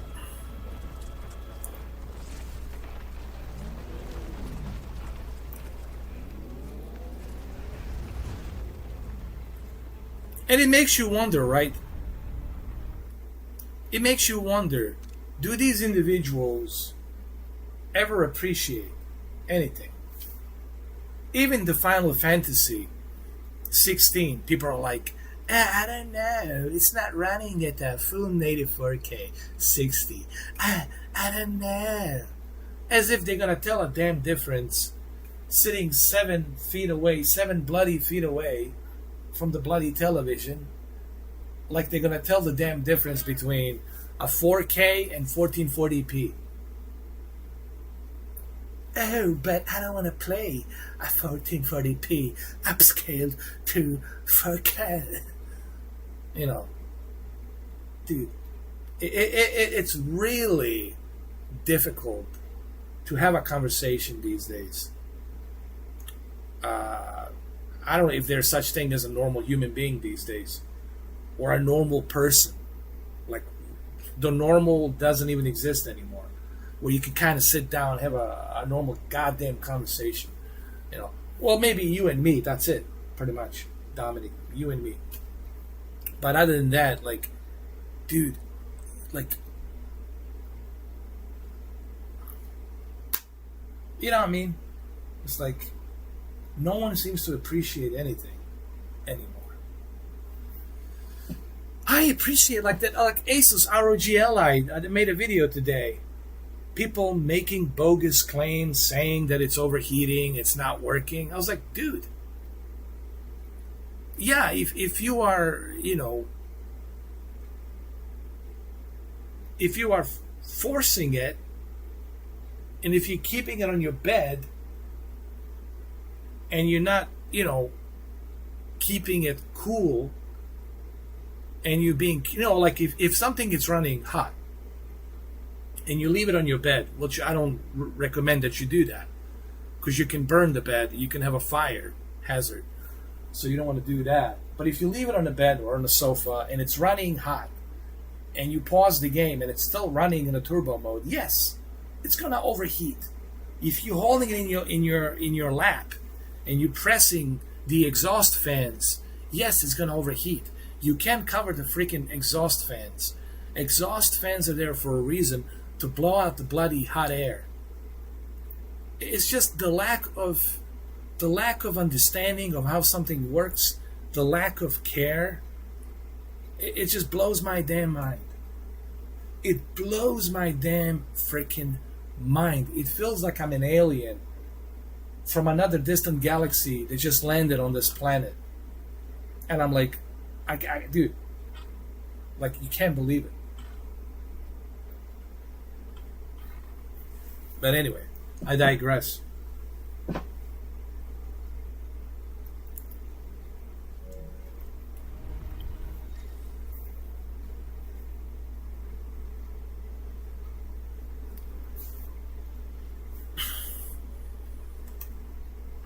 Let's give this a try.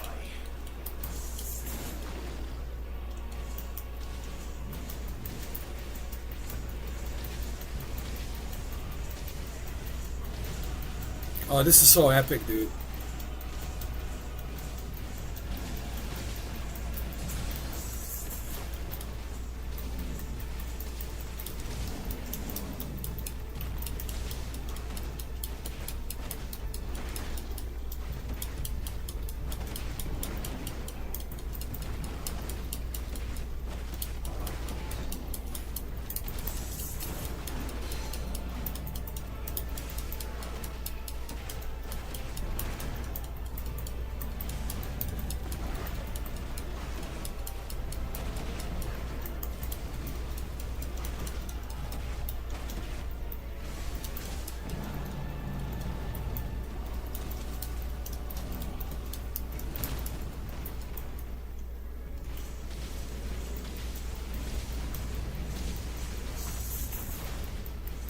Come on, come on. You got this.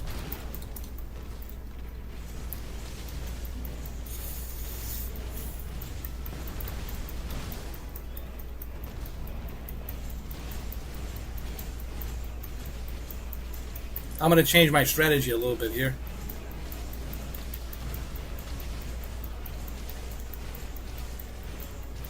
Hey, listen, I really appreciate you watching that 12 hours, man, of Final Fantasy, man. I hope you enjoyed it.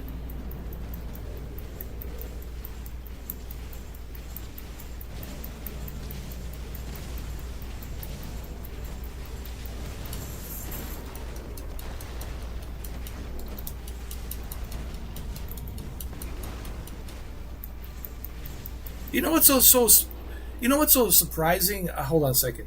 What's so surprising to me about Final Fantasy, Dominic, is I went into the Final Fantasy 16 blind.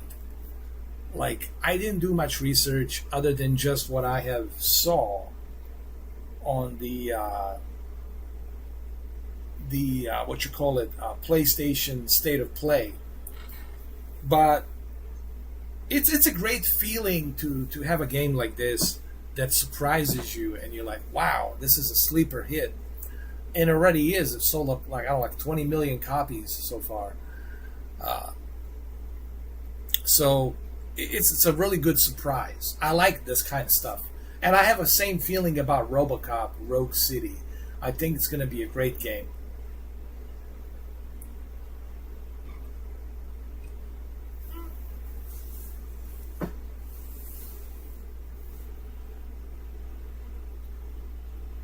Oh, for sure. I need to get back into Flight Simulator, man. I need to connect my laptop to my office.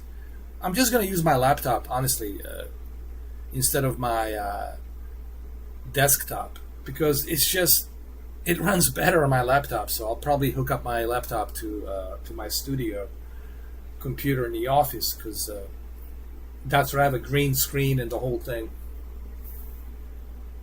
Yeah, man, we could definitely do it for sure. 100%. 100%.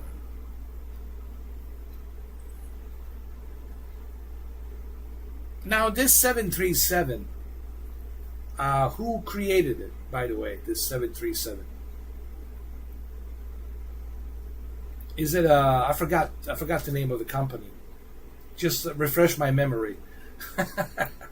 Is it, PMDG? PMDG, or is it someone else?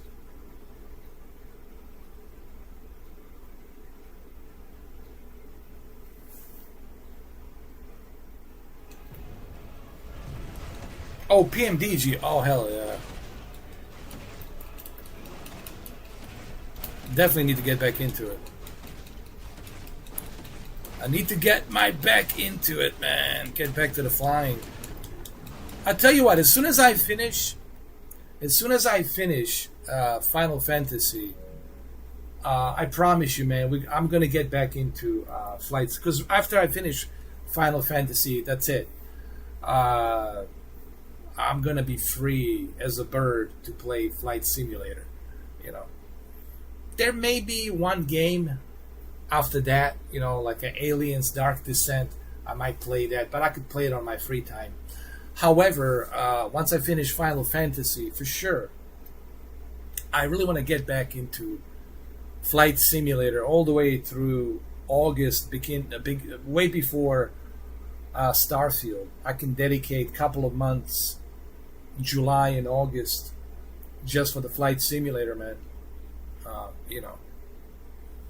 Because there's nothing else between July and the end of August for me to play until Starfield early access, 5-day early access Ultimate Edition, which I will buy.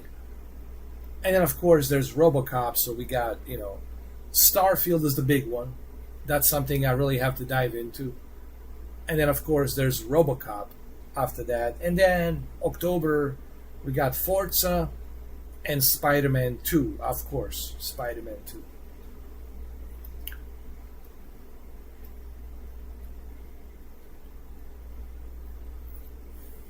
They changed a lot on 737. Holy shit, man. Sorry for the language. Now you got me excited, man. Now you got me excited, bro. Dude, I can't listen. I just want to finish this. The reason I want to finish Final Fantasy is because here's what was going to happen.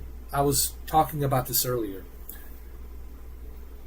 If I go back to Flight Simulator and I start flying again, then I lose my concentration and learning the combos on the Final Fantasy. Like, I forget. This happens to me all the time, Dominic. Like, if I don't finish this game, right, and if I go back to Flight Simulator for a few days, if I go back to this, I'm gonna forget the combos. I'm gonna forget how to defeat these titans, But as soon as I finish I'm almost, dude, I'm so close. I should be done with Final Fantasy by the end of this week, probably Thursday or Friday. I should be done with this game, dude, pretty soon. But as soon as I'm finished with this, that's it, man.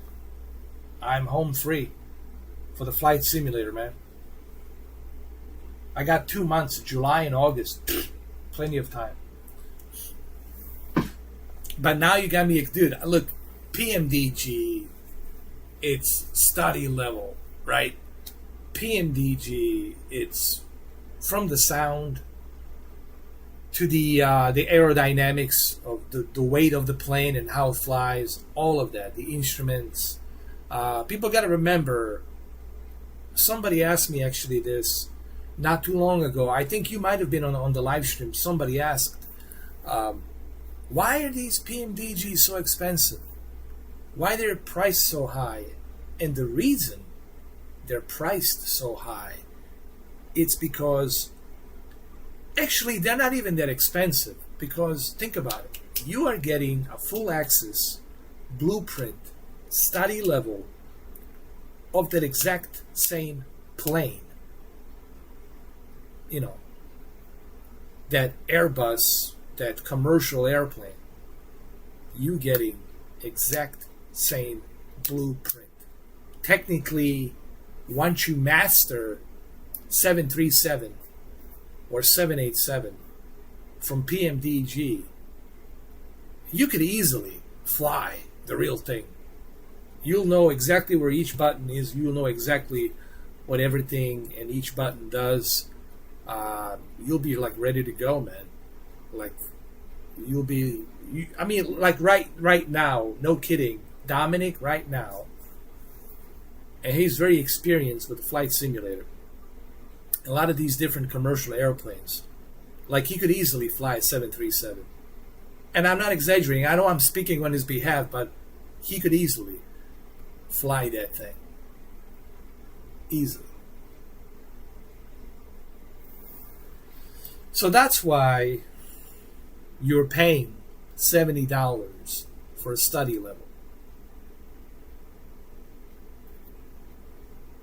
And it's honestly not that bad.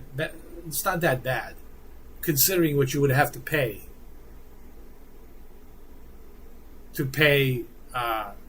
Boeing or those other airliners to teach you how to fly these things. We're talking in thousands of dollars. So $70, something that you can use at your own leisure, in your own home, and you can study it at your own leisure, in your own home, at any given time. That's a small price to pay, man.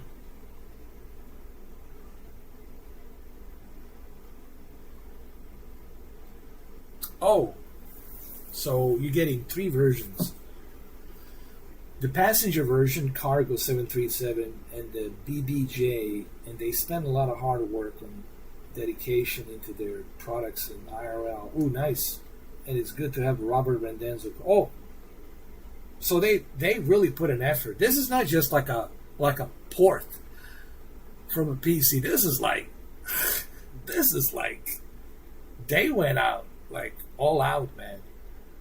They went out all out on this one. Guys, it's worth it. $79. It's a small price, man. It's a small price to pay, for a study level airplane.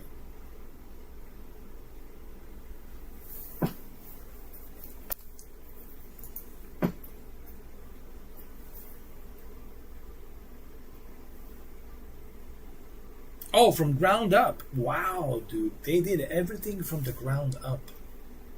Dude, I can't wait now. Dude, now you got me excited, man. I'm like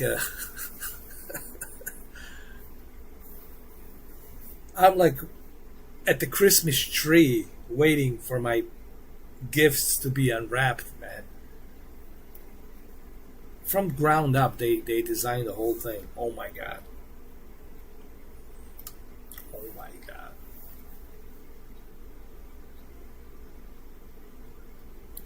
They did a ground up of P3D version of 737, 737 Max, and 777. Yeah, way better than that Captain Sim garbage.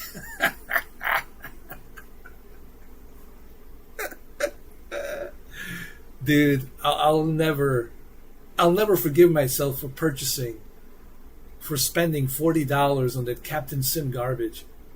Ay.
Oh my God, he's resurrecting himself again. He's feeding himself with the crystals.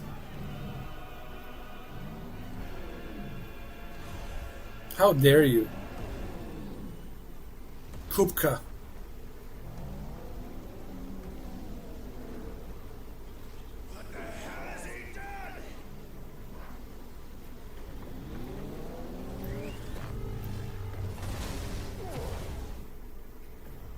What the hell?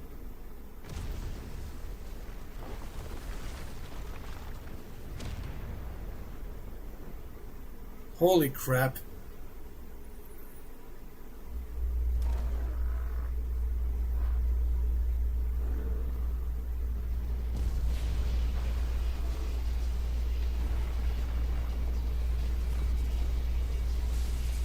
Look at the size of that thing. Jesus. Holy shit. Good God.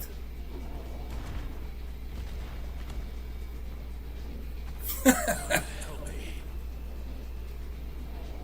It's do or die. I'm coming, Kupta.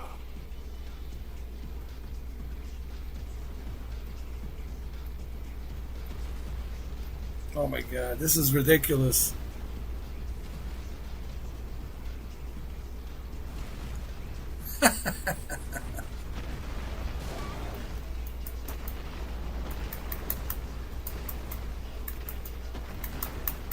This is kind of cool, actually.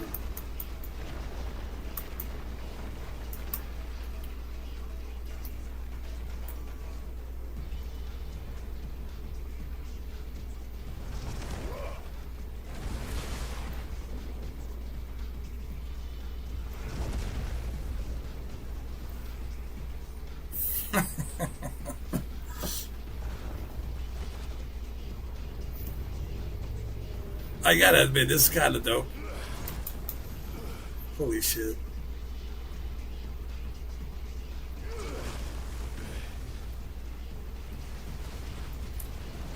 Damn. This is like a Fast and the Furious monsters. Attack of the Titan or some shit.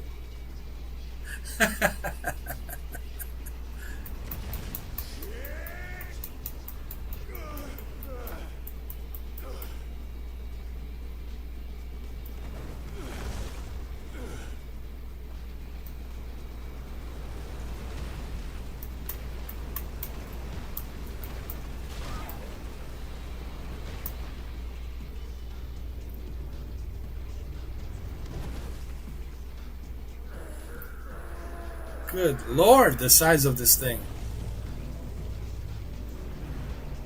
This gotta be the biggest boss of all bosses.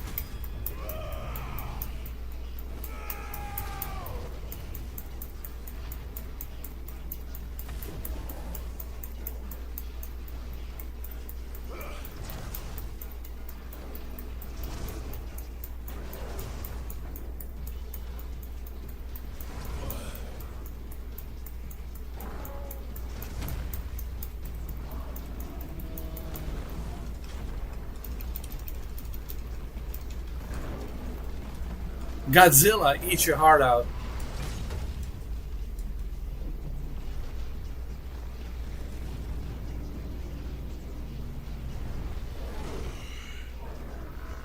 I've got you now. Get him, get him.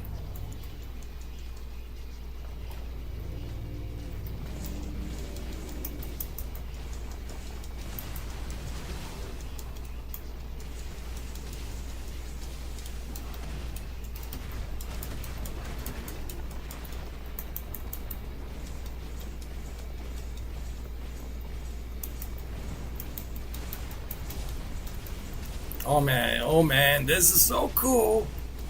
Holy shit.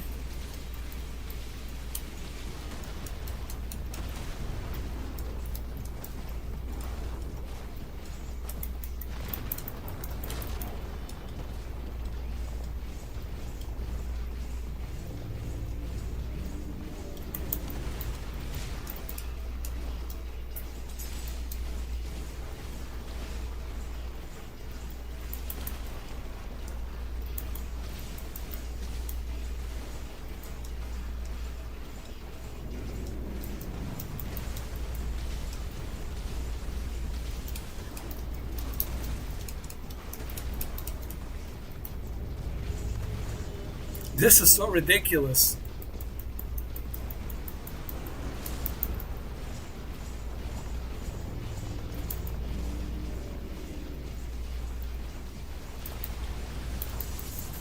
Oh my God. Are you seeing this, Dominic? This is ridiculous.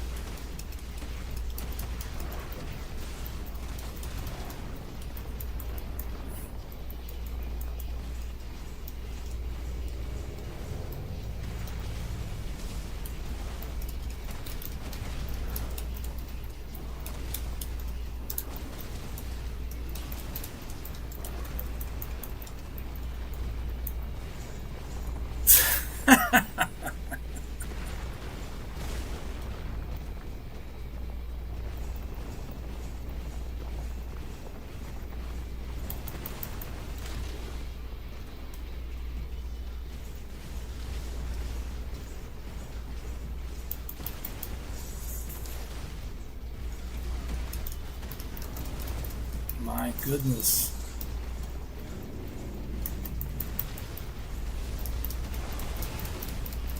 Get that son of a biatch.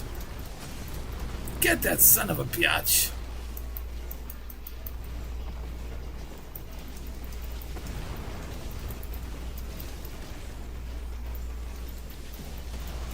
Get him, get him, get him, get him, get him, boy. Get him good.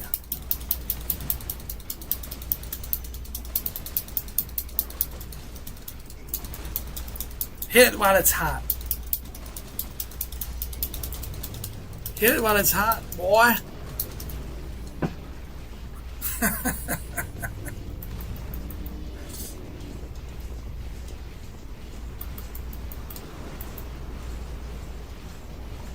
Yeah, boy. The iron is hot. Get him, get him.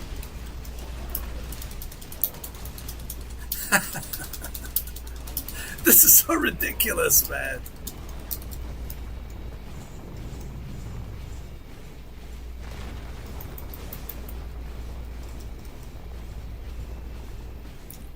This is the most ridiculous thing ever. Hold on. Oh my lord.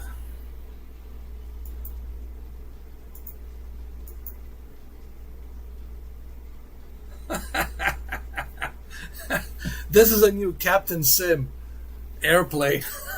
I lost the Titan. It's a mothership. Oh lord.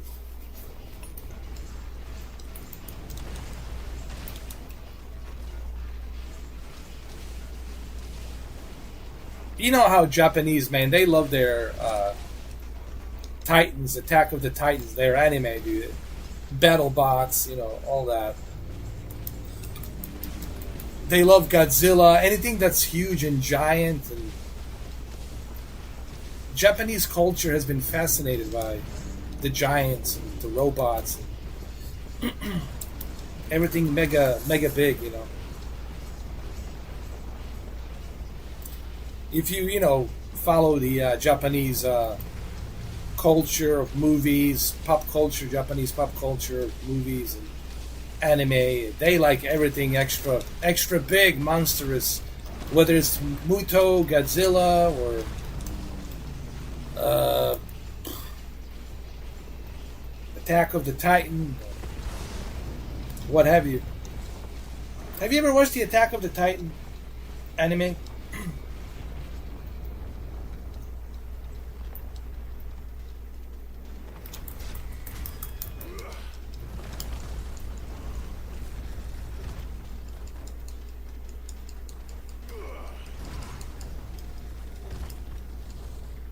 Hold on a second. Let me just fix something. I don't know why this was turned on.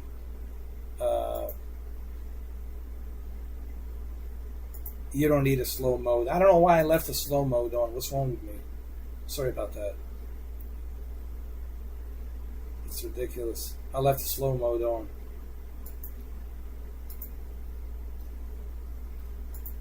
My apologies. There we go. I don't know. I like an idiot. I forgot. I left it on. Sorry about that.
Come on, come on.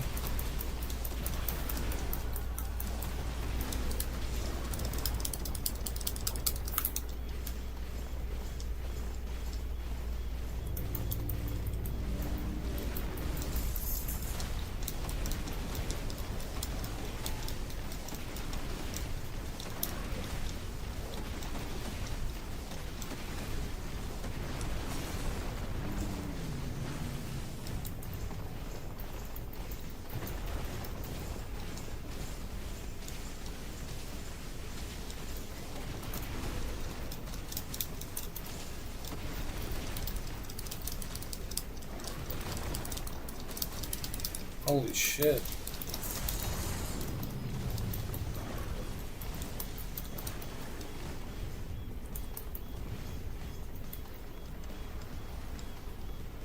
This boss is ridiculous.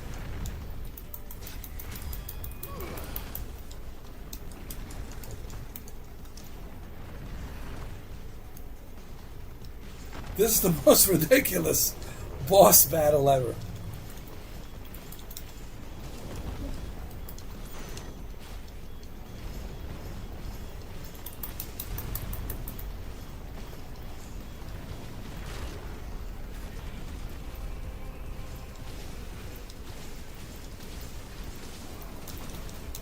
Come on, get him, get him, get him.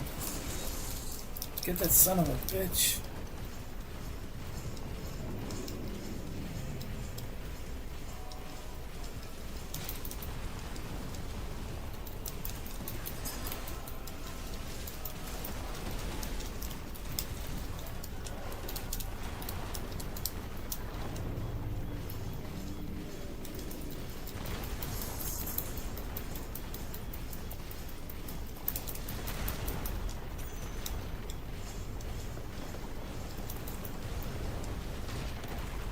Oh, come on.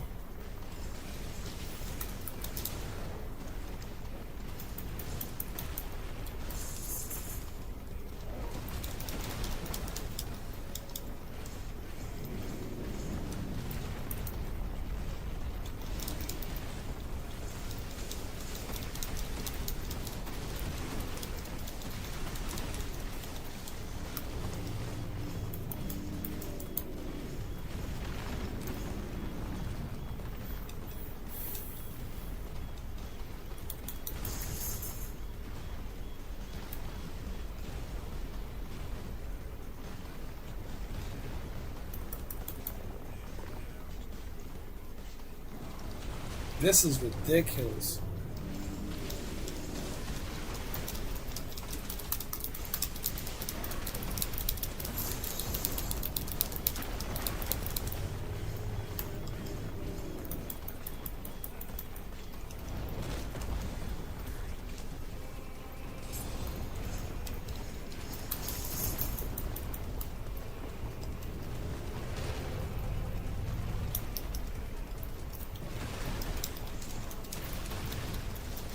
Are you kidding me?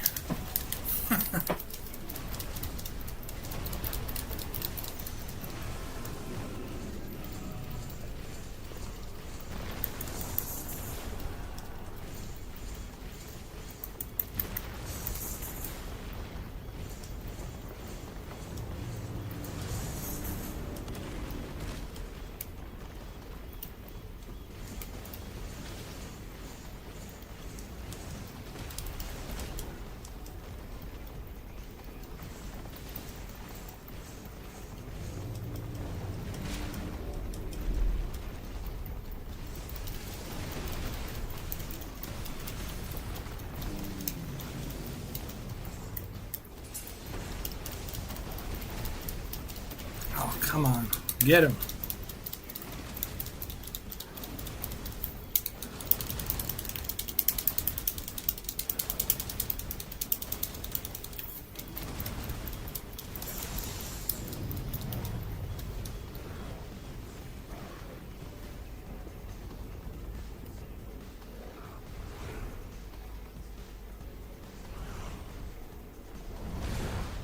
Oh my god, this is beyond ridiculous.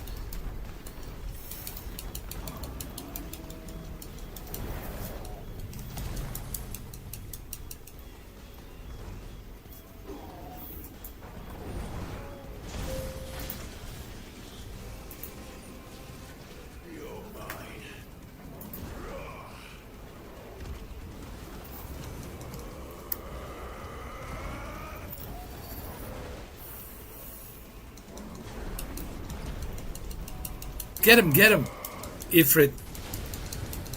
Let that sucker burn.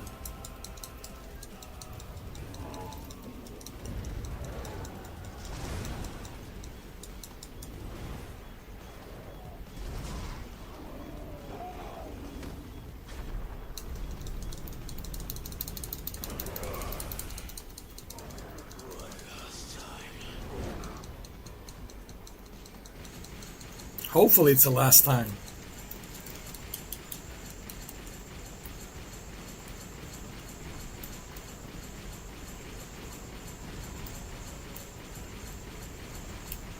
Because this is the most ridiculous boss battle I have ever fought.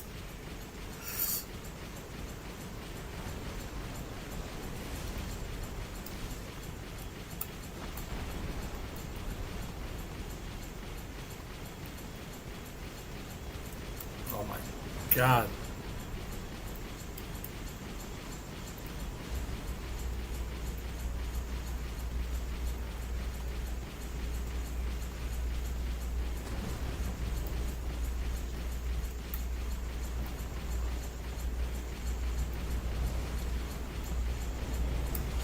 Jesus. Lord have mercy.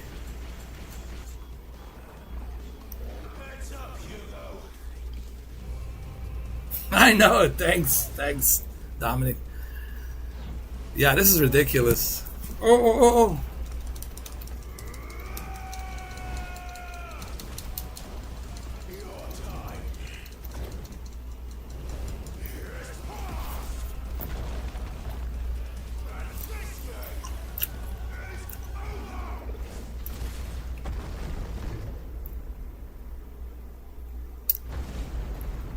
Holy crap.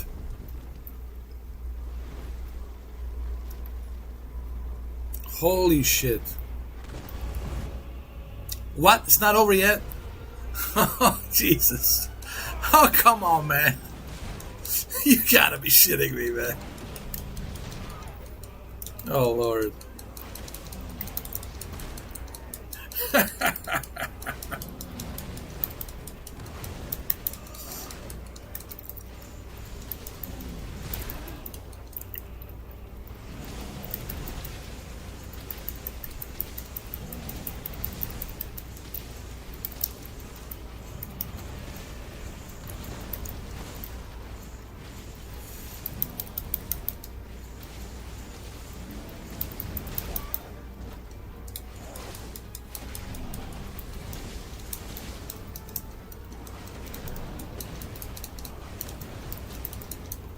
Good Lord.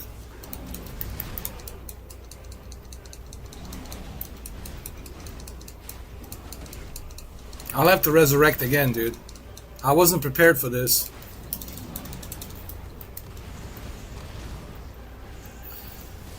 I wasn't ready for this, my friends.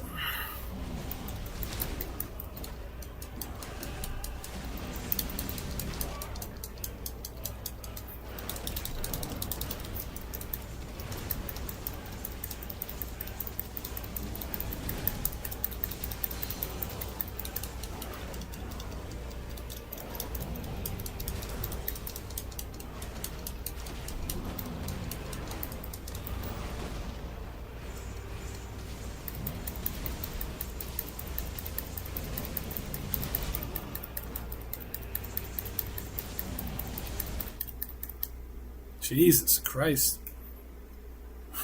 This is unforgiving.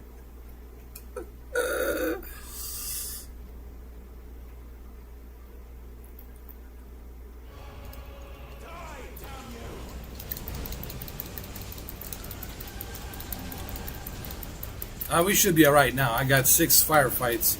Well, I didn't know it was going to be like this. So I wasn't prepared, you know. I thought I was finished with this guy, but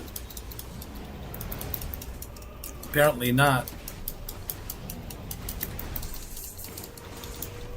Don't worry, we'll get rid of him this time. We'll whoop his ass proper this time around.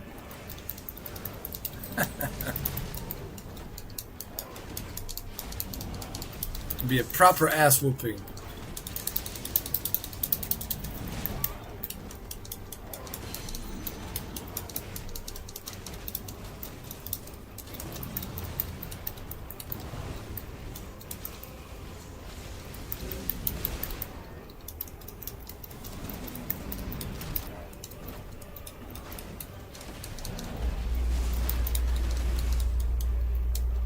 At least I hope it'll be a proper ass whooping.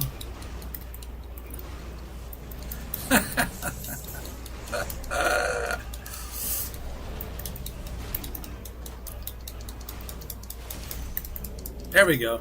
Son of a bitch.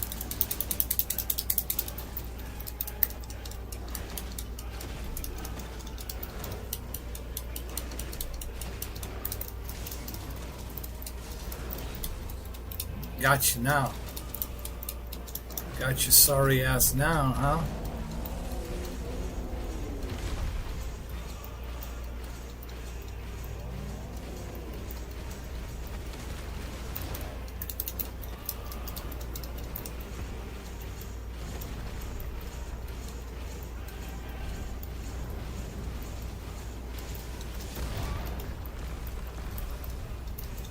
Oh, that was cheating, dude. Oh my god, this fucking guy.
You gotta be shitting me.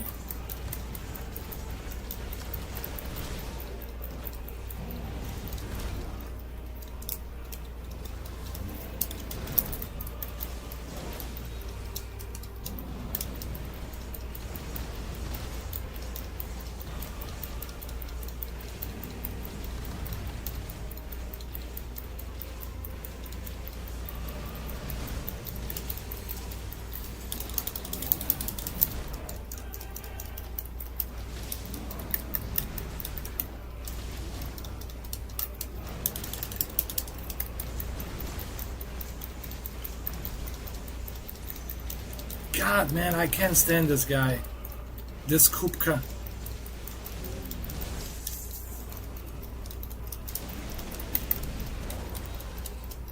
There you go, you son of a bitch. Get a load of that, will ya?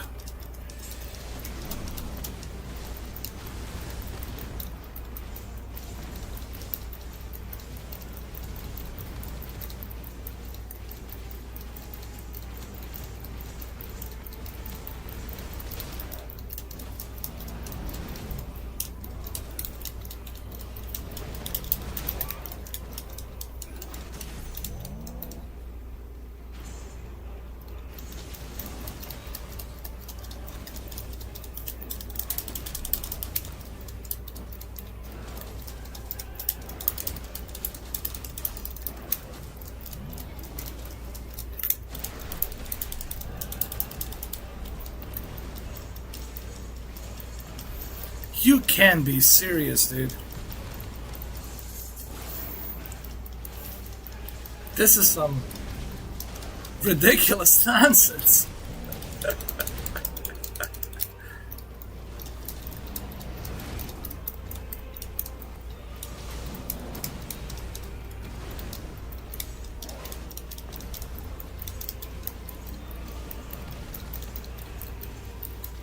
I mean, I've seen some ridiculous shit, but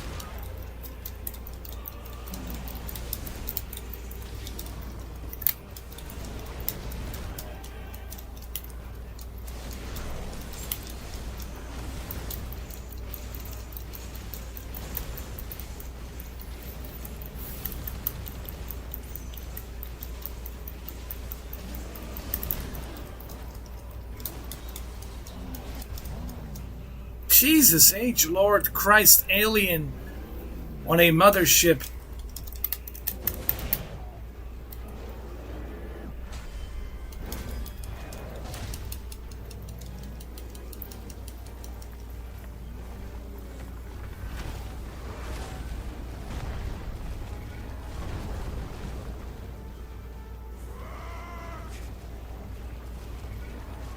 What? Ether from the mother crystal. If you can do it.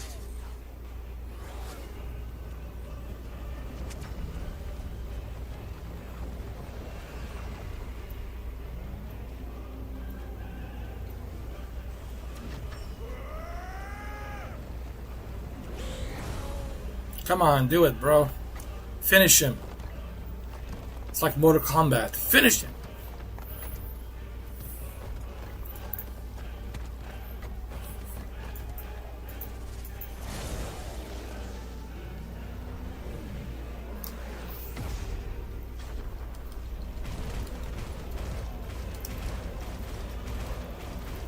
This like a Godzilla versus Titan or some shit. I don't know.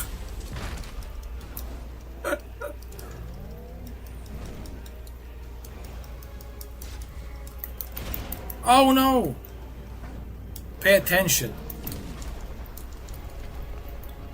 I want to take a photo of this. Here we go.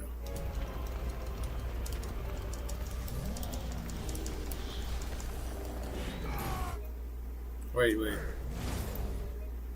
Here we go. Dude. This is fucking insane to the membrane.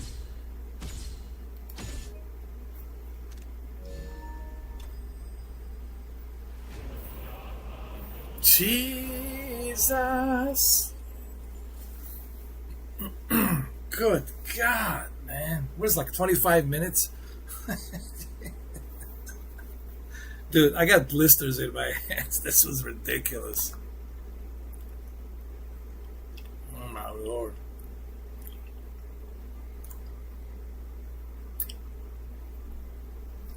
Good God.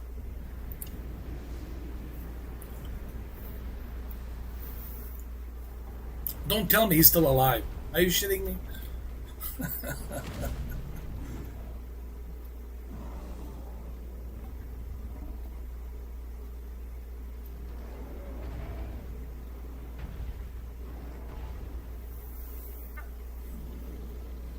$50 almost an hour. That was badass. Let me take a photo here. I have to admit that was badass.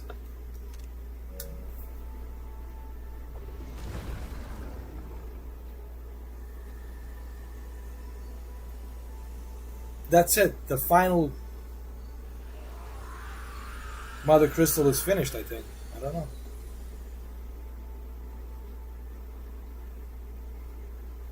No, it's not the final Mother Crystal. There's one more left.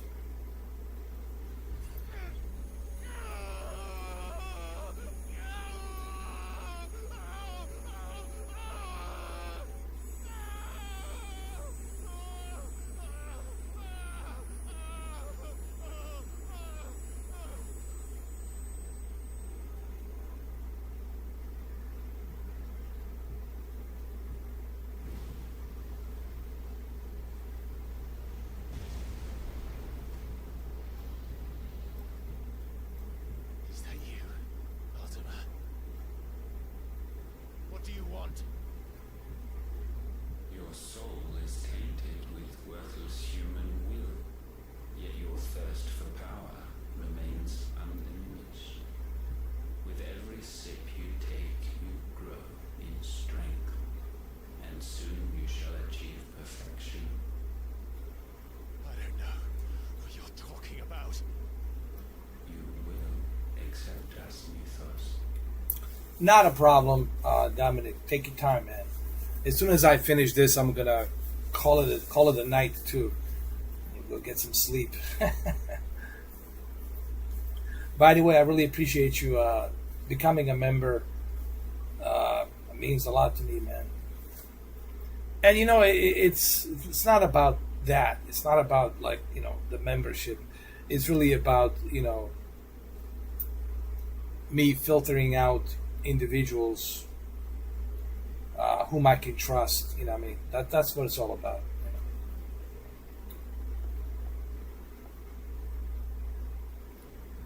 It is inevitable Thank you, man. I appreciate that. Thank you so much, man. for this purpose, and you shall serve it. Never!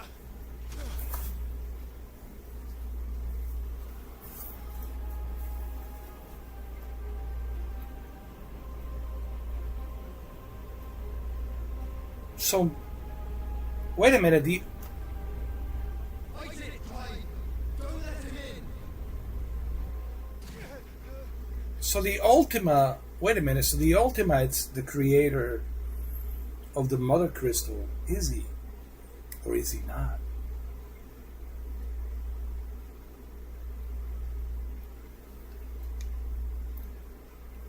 Consciousness.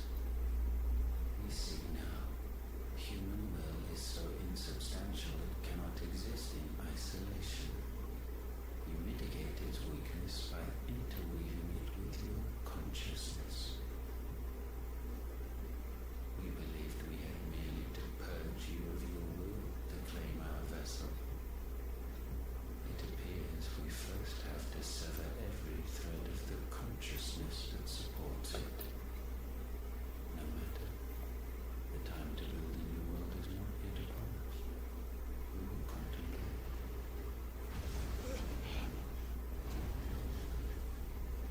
So he is the designer of the crystals, the Mother Crystals. I assume. I don't know. I'm not sure. There might be a yin and yang. Like everything has a yin and yang. There might be a two designers, good intent and a bad intent. But we'll see.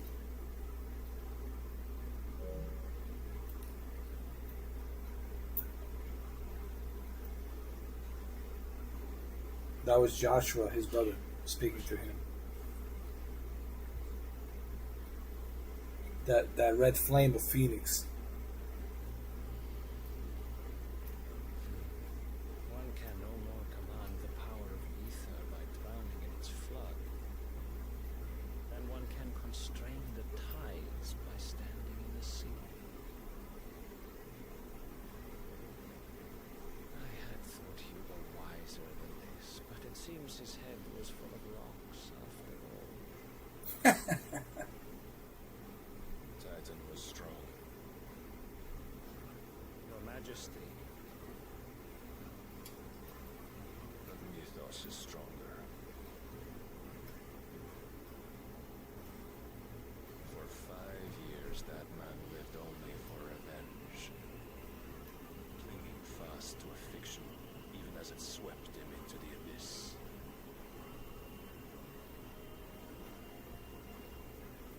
One cannot change one's nature through force of will alone. Only the Almighty can do that. So, wait a minute. So, who is the Mythos? The Mythos. See, that's another puzzle that I need to solve. I mean, I understand the Mother Crystals. I understand this Ultima guy could possibly be a designer of the crystals. But who are the Mythos? Where these otherworldly entities, where do they come from? See, so now you want to know more. See, that's the beauty about Final Fantasy 16. It just keeps getting better and better and better and better. And I think that's what makes this such a cool game. I mean, I easily give this 10 out of 10. Just for such a groundbreaking story, man. It is so rich and so big, man.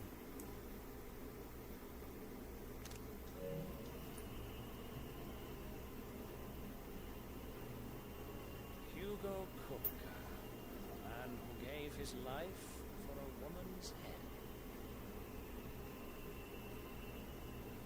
A fool like all the rest.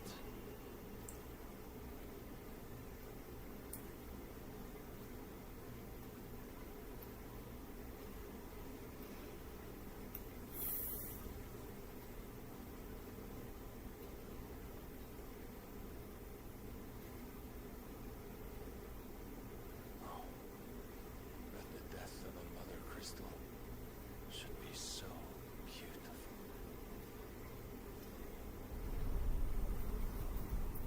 Well, that is beautiful. Take a photo of it. By the way, the graphics, I'm not sure what type of engine they're using, but the graphics in Final Fantasy 16 are freaking amazing.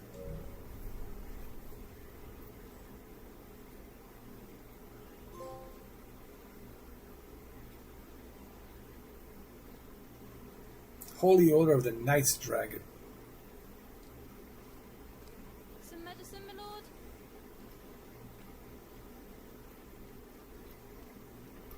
I have salves, potions, anything you need. Stop bothering me, urchin, or you'll feel the back of my hand. What an asshole. You must consider your health, my prince. If a show of force is needed to keep the Dalmeks at bay, you may trust in your dreams. I beg you to call on Bahamut only as a last resort. His strength comes at too great a cost. The Empire agreed to an armistice with the Republic, and yet the Emperor still plots its ruin. For now, the Dalmeks suspect nothing, and as long as I can hold their gaze, war need not be inevitable.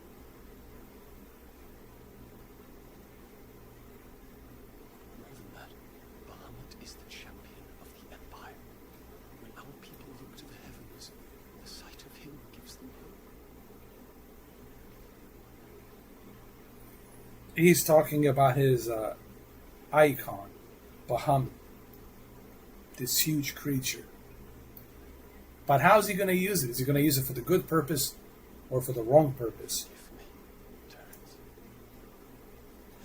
That you are my master. Terence. I will always be your loyal servant.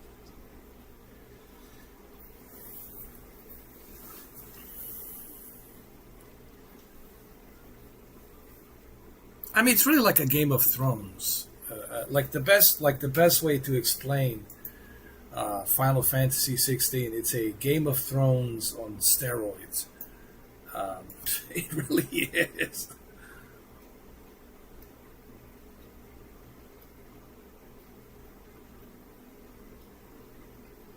Oh, I would love to see a tutorial video. Absolutely, dude. I would love to watch. I love watching tutorial videos because you do them so good in detail. Like when I'm like eating my lunch or whatever dinner, like I usually have my phone with me and I watch your videos, like the one you did about that Antonov, that big giant. No, it wasn't the Antonov. I think it was the Antonov. You were showing me how to start it and all that. But I like watching your videos when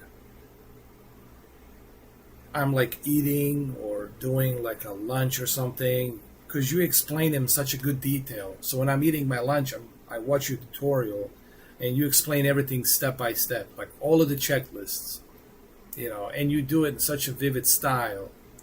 Not only do you explain why you need to do X, Y, and Z, but you put it in a excellent order, step by step, so that way you understand, oh, you pull this switch before the APU and this and that, and you understand why you need to do this first before you do that, and you do an excellent job on that. I mean, you really do. That's one of the, like that one video you did for that Airbus forgot which Airbus it was. It was like 48 minutes, and you've done it such a great detail.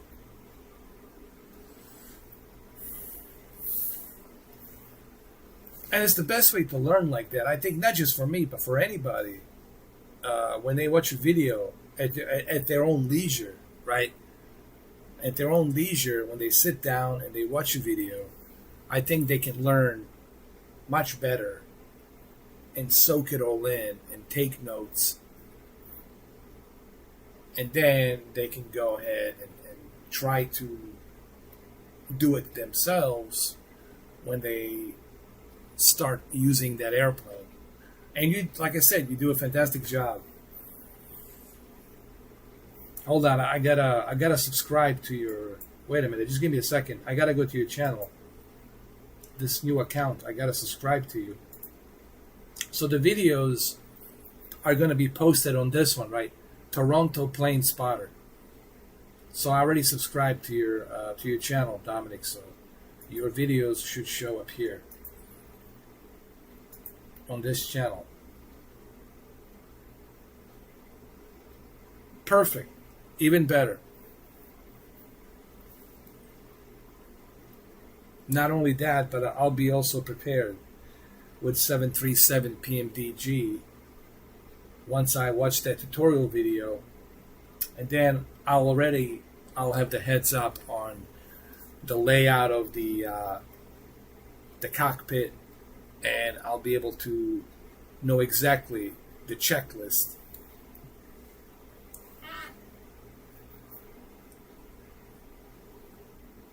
I'm pretty sure it's a big checklist for sure, because it's a study level PMDG 737, and I'm pretty sure PMDG left no stone unturned. They're all about precision, but that's what their name stands for, PMDG, precision, mastery, design, or something like that. They're all about precision. They're all about detail.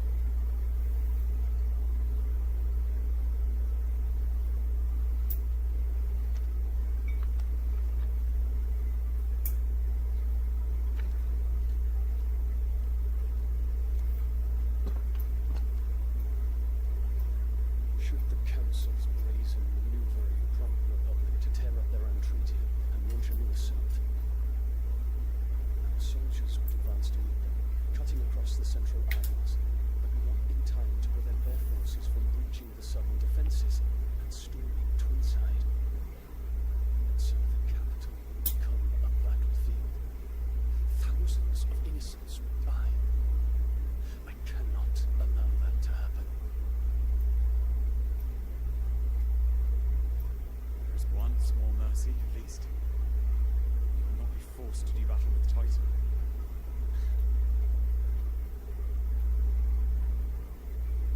Would that I could avoid doing battle at all. 1,000 pardons, Your Highness. What is it?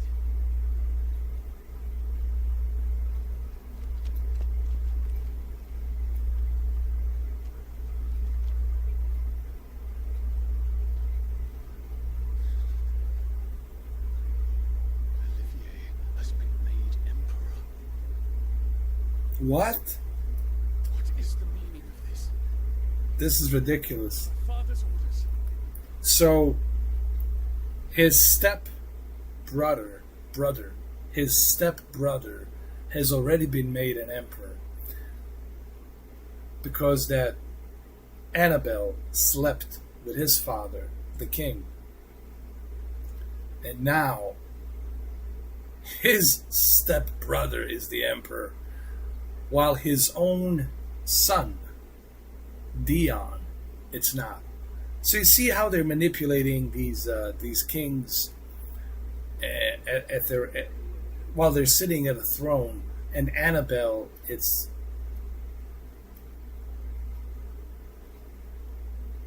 of course behind that whole thing.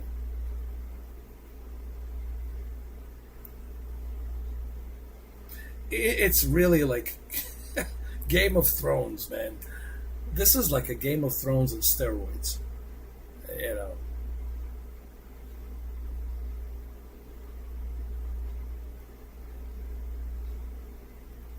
What were they? Quickly! Yes, Your Highness. His Radiance requests that Your Highness maintain position here and... Gah!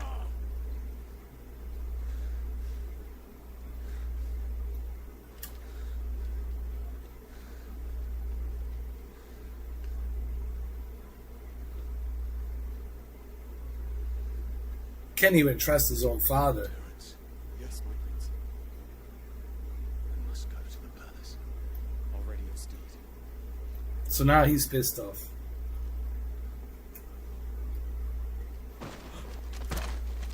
What is it now?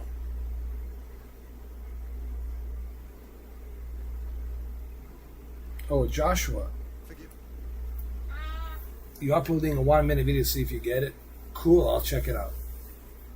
Intrusion, Your Highness. I know you. Addy! We stand in the presence of the feelings. I didn't want to get your feelings burned. I hope I'm not interrupting. Not at all. Oh, I admit. Did not expect such a distinguished guest. How many years has it been since the remembrance ceremony? 20? I thought you long dead. Do I address a ghost? Many have told me that I look like one. But I'm alive. Hey, here's what gets even more trickier. So Joshua and Dion are now step brothers. Think about that. What this Annabelle whore, evil whore Annabelle has done. Created a franchise by screwing all these kings and having, you know, their babies and their children give birth. But why? That's the question. Why? And I think I know why. To manipulate these republics and to dismember them, to demolish them, so that way she and I think her brother can rule the region. And that's what I think. Alright, so it's uploaded. Let me see.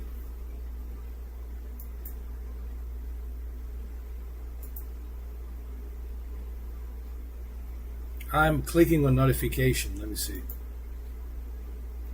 Nope. Still not showing up, man. This is ridiculous. I mean, come on.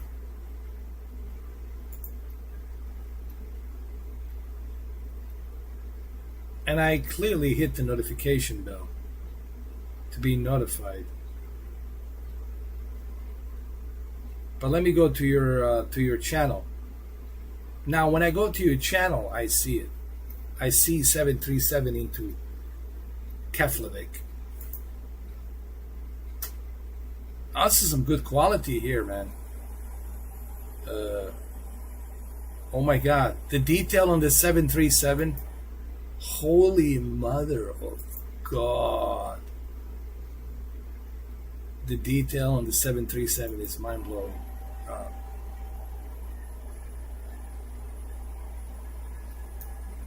Wow. I see you landing. This is a pretty good landing, by the way. Let me give you the like. Give you the like. Amazing. Hold on.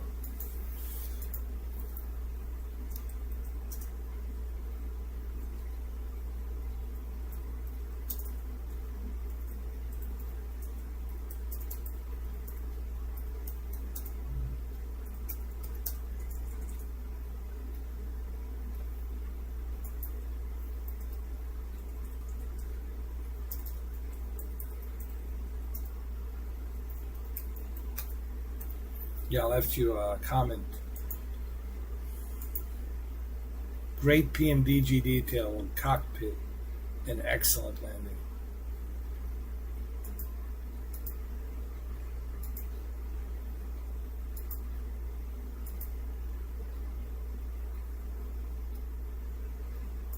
Let me see.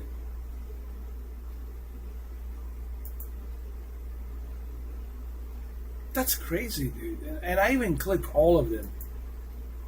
Like,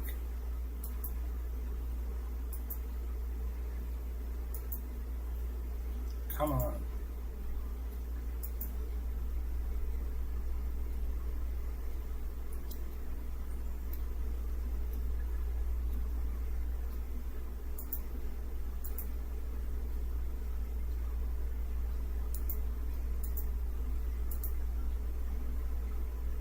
All right, let me see. Let me refresh.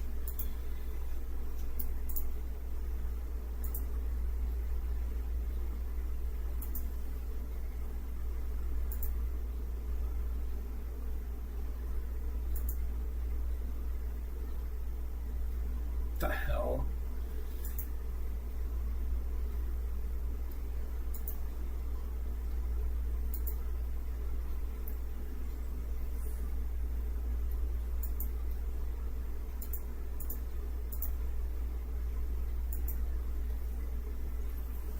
Try uploading one more. Let me see.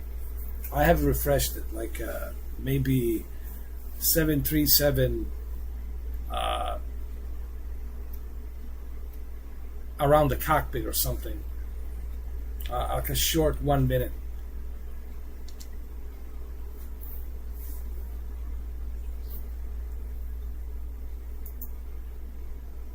Prince Dion of the House of Sarge. I have a tale to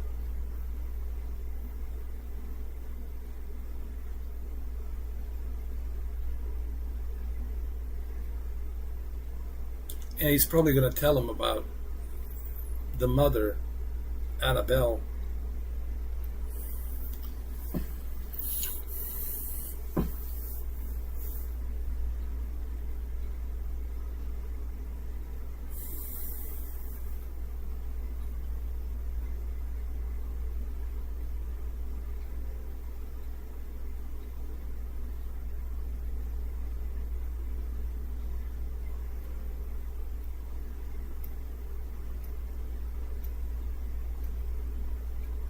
Nothing. Even my Instagram, it's all screwed up, man. My Facebook and Instagram all's been screwed up and hacked. And, I can't even find you there anymore, dude. It's just so weird, man.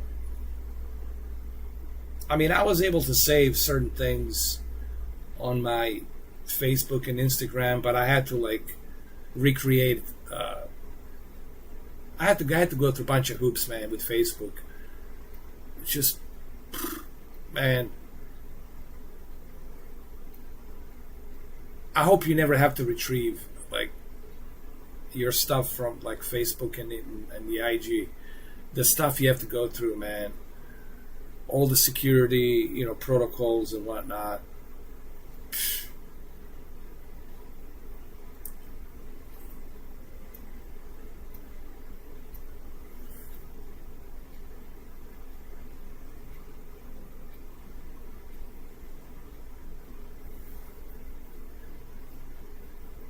You gotta remember, when I got hacked, it wasn't just the YouTube. It was the Facebook and IG, and my Twitter's totally screwed, man. Totally screwed.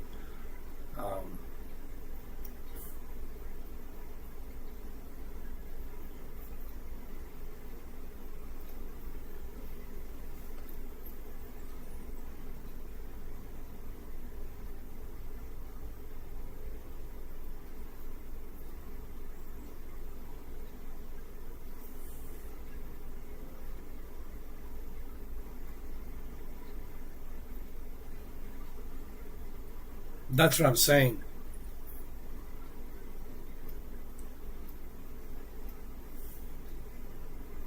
Okay.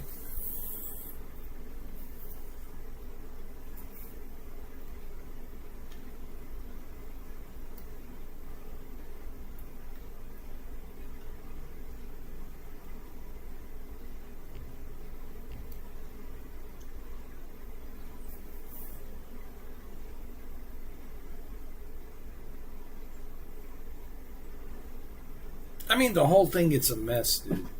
Everything. It's just one big mess.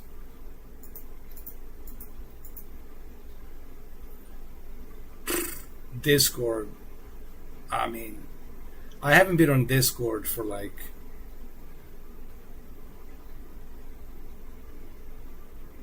fuck, man.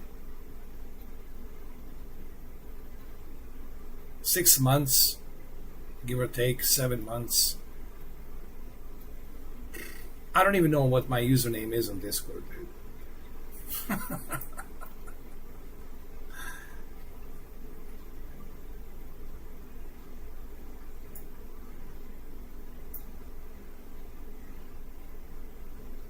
Oh, you have me on Discord.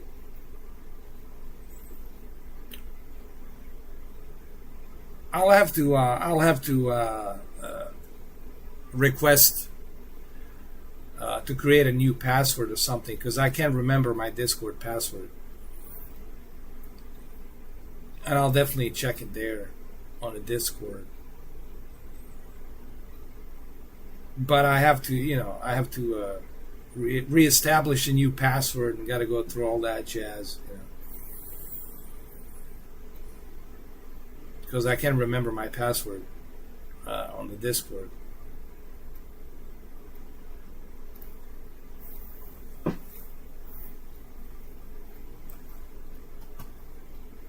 And it's not only that, but even my Microsoft Xbox has been screwed up, dude. I don't even have you there. Like, that's how bad, dude. Like, I got hacked, dude. Even my fucking Xbox. Like, I don't even see you here. It used to be under Captain Dom. Like Captain Dominic, right? I don't even see you there, dude.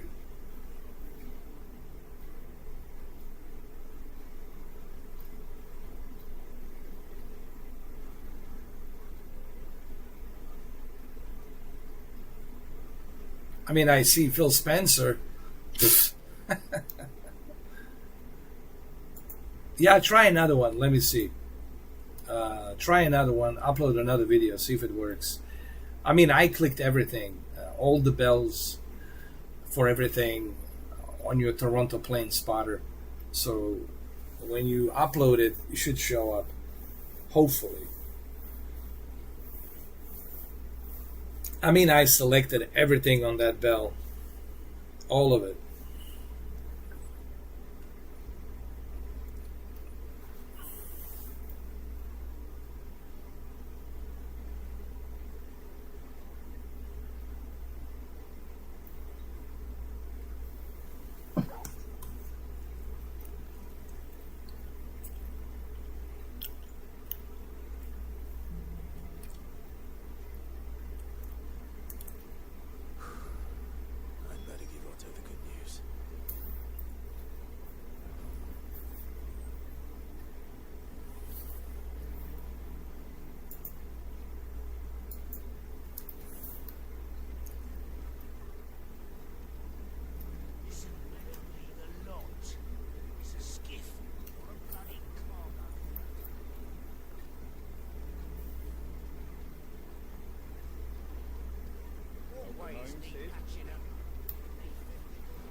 Kupta is no more.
I don't think it's a good idea. You shouldn't come with him.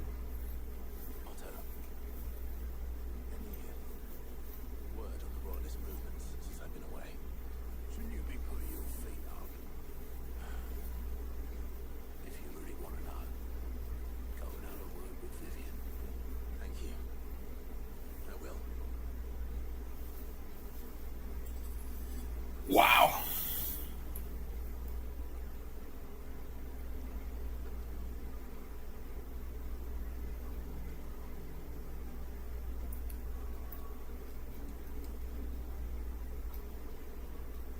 I can't wait for you guys to play this game, like from the beginning, and kind of get into it. Because once you get into it, once you understand the story, the plot, the characters, the region, all of these different republics, it's like a Game of Thrones. You know, you have to, of course, read the books and then watch the TV show to understand, you know, the conflict between these different regions, and once you understand it, once you have a better understanding of the crystals and what the crystals mean, some other crystals, once you understand all these characters, it's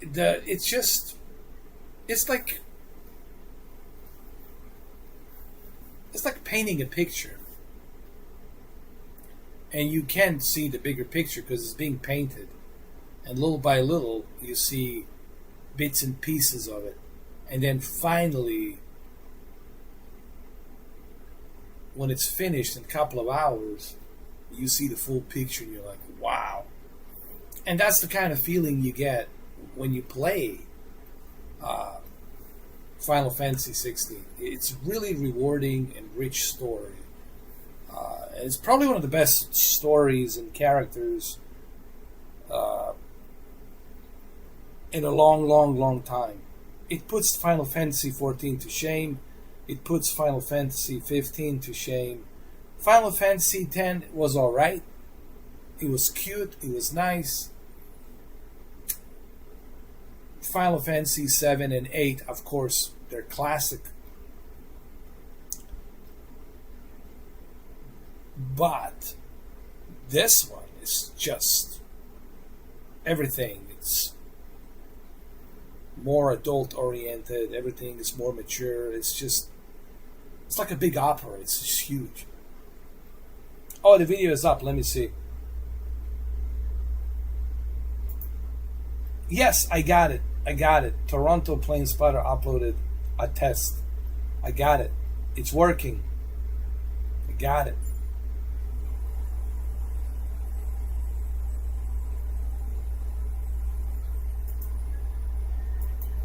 Here, let me write you a comment. I got it.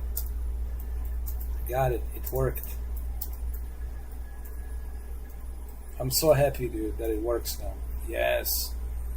And I gotta check out my Discord. I have to check out my Instagram. I have to fix these things. I have to work on it. You know, I have to contact the Microsoft to see if they can retrieve some of my old friends, so I can add them on there.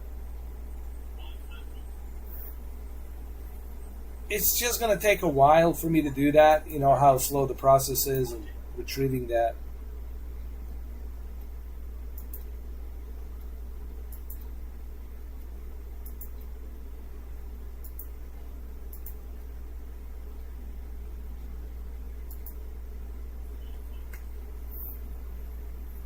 Good. It's just going to take a while for me to do that. You know how. Perfect. And I think Discord is pretty good.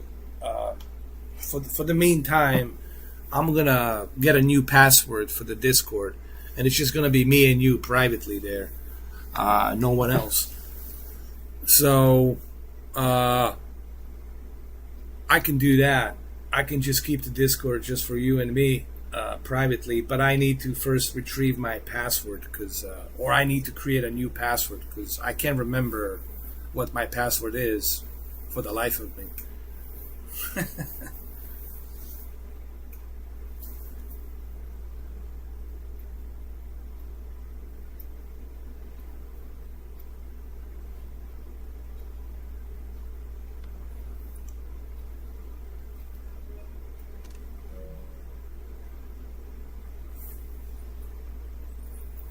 Yeah, Discord.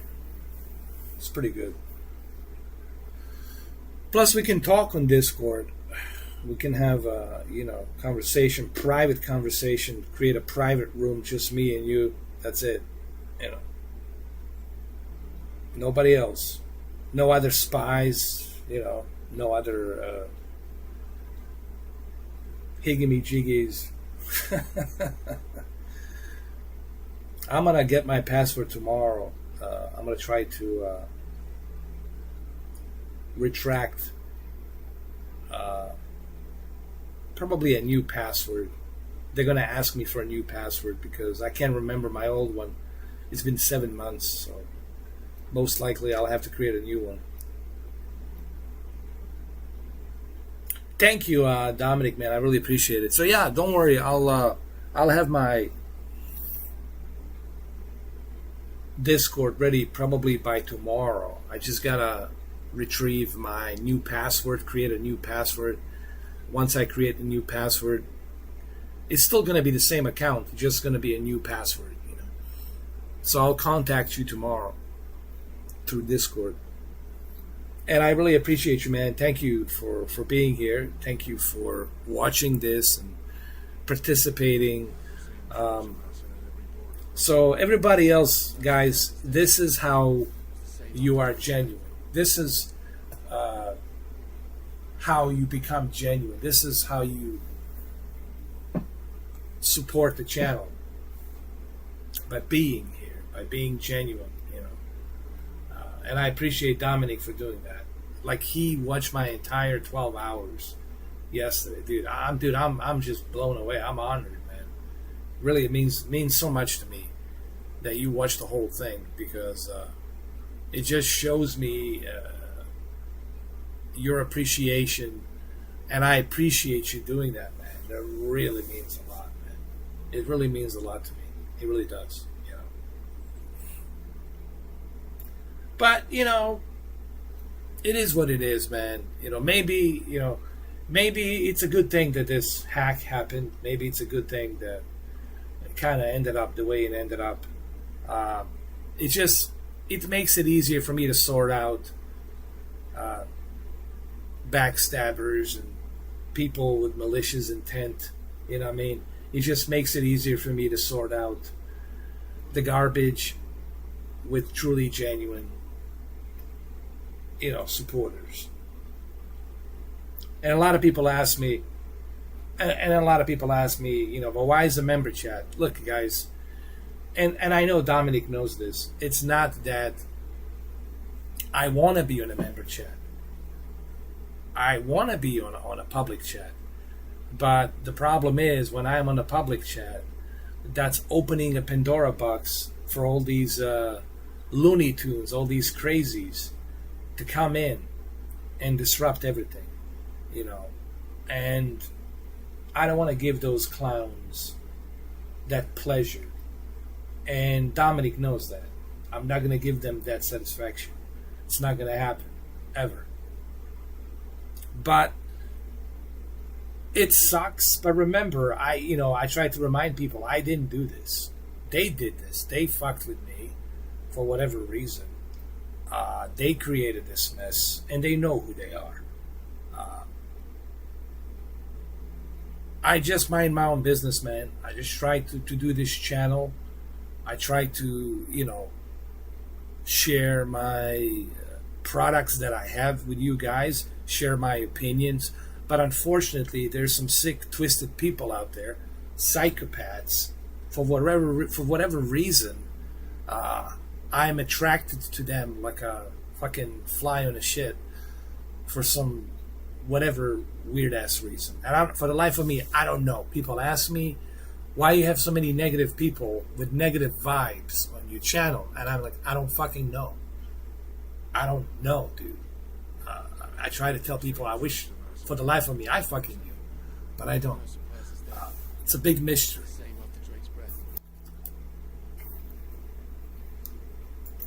But hey, it is what it is, guys.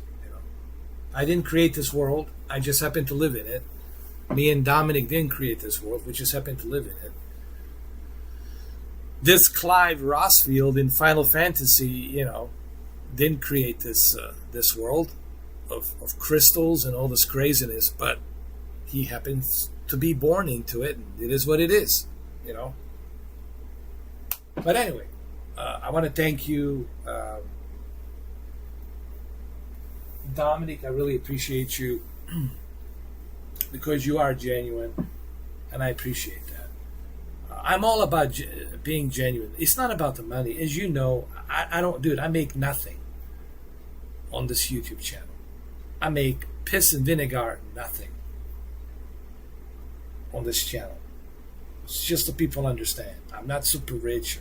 I don't live in a big mansion. I don't drive a Bentley, okay?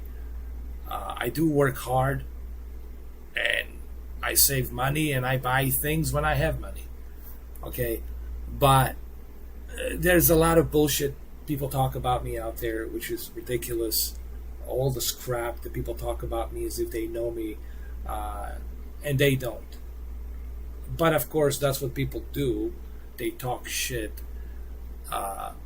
because their life sucks. So they project their fault on other people because they're too coward and in chicken shit to talk about their damn failures in their life. So they would rather just pick on somebody else to project their failures and their anger at somebody else. And that somebody else happened to be me. And they project their faults and their pathetic lives on me. Anyway, like I said, I didn't create this world. I didn't create the fucking YouTube channel for drama. I created a YouTube channel to share my preferences that I like, to share what I enjoy, what I don't enjoy, to just share video games, tech, hobbies that I have, whether it's the flight simulator, DJing, virtual reality, movies, video games, all sorts of different things. And that was my main intent. Television is something that I got bitten by in 2016 because of a high dynamic range and a high resolution. It was blowing up back then. It was the next big thing, from full HD to 4K. So that's how kind of started there. And that's where majority of you remember me, is from there. But I had this channel since 2014, late 2013, early 2014, under a different name. So 2016 is when I became famous for the televisions. And a lot of people remember me because of the televisions. But that was just the one aspect of my hobby. It's not like I'm like a television fanatic, I do like a good television with a good quality and a good picture, but I have other hobbies, and the whole point of my channel is that I have a variety of different hobbies. I'm not a Sony guy, I'm not an Xbox guy, I'm not a PC guy, I'm not a virtual reality guy. I like variety. And so the people ask, so what is your channel about? Well, it's about me. What is Joe Rogan about? It's about Joe Rogan. What is Jordan Peterson about? It's about Jordan Peterson. What is Michael Francis about? It's about Michael Francis and his opinions and his experience. What is Andrew Tate about? It's about Andrew Tate. So same thing here. What is Mr. 4K about? It's about me. You want to hear what I think about this laptop? You want to know my opinions about that television? You want to know my opinions about this game or that video game? You want to know my opinion about that handheld device? You want to know my opinion about that PlayStation VR 2? Or that handheld Asus ROG Ally device? You want to know my opinions about the flight simulator and how I feel about the flight simulator, right? So that's what it's about. I mean, and I still can't believe that people don't understand that. Right, Dominic? You think they would have realized that this channel, it's about me. That's it. You want to hear my opinions? Well, that's me. You're going to get my opinions about Final Fantasy. Now, you don't have to agree with my opinion. But one thing you can do, I tell people, is be respectful. But the problem is, people have a difficult time hearing somebody else's opinions without getting triggered. And that's the issue in today's YouTube community or in today's society in general. Nobody can sit down and have a normal conversation without trying to crucify the other person before even hearing what the other person has to say. And that creates a toxic communities. That creates toxic environments where it turns into a cult. I'm with this cult, a cult that hates Mr. 4K. So that's all we're going to do is go and create these little discords or these little fucking channels or these little Reddit groups so we can go ahead and talk shit about Mr. 4K and plot all this shit to make Mr. 4K life a living hell. You can't make my life a living hell. I was born and raised in hell, dude. You can't do that. You can't live inside my head. I live inside your heads because you guys are the one thinking about me. I am not the one thinking about you. And I wouldn't even brought it up now if Dominic wasn't here. I wouldn't even bring it up. So let's get that straight. Let's get that clear. So you're not winning anything. Nothing. The only thing you're losing is you can't talk to me no more. Yes, certain people I have blocked, but I'm not going to name names of who they are. But I was genuinely hacked. But I'm not going to go into details on how I was hacked. Okay? Because I cannot talk about it. Because I was told not to talk about it. And I sure as hell am not going to say it here publicly. Who, what, and how hacked me. Anyway. Oh, you got plans on doing a MSF podcast on the aircraft coming in. Let me see.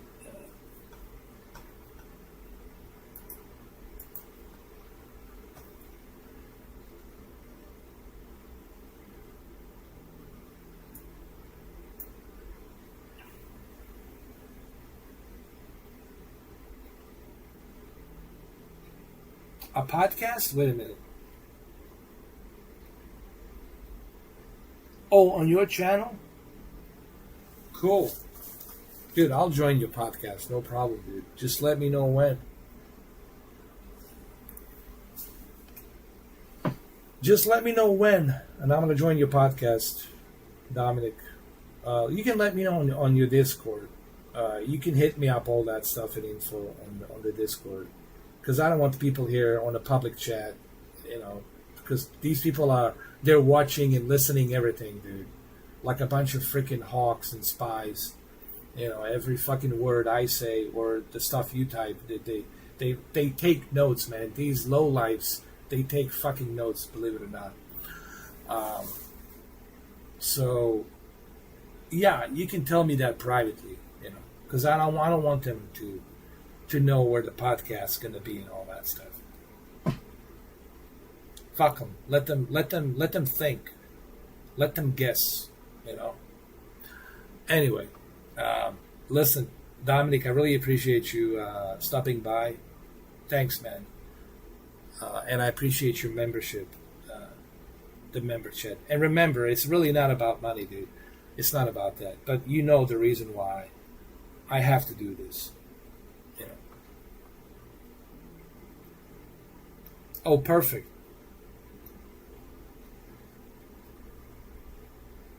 That's awesome, man. Make a Discord channel for Microsoft Flight Simulator and us That'd be perfect, man. That would be perfecto mundo, man. Perfect.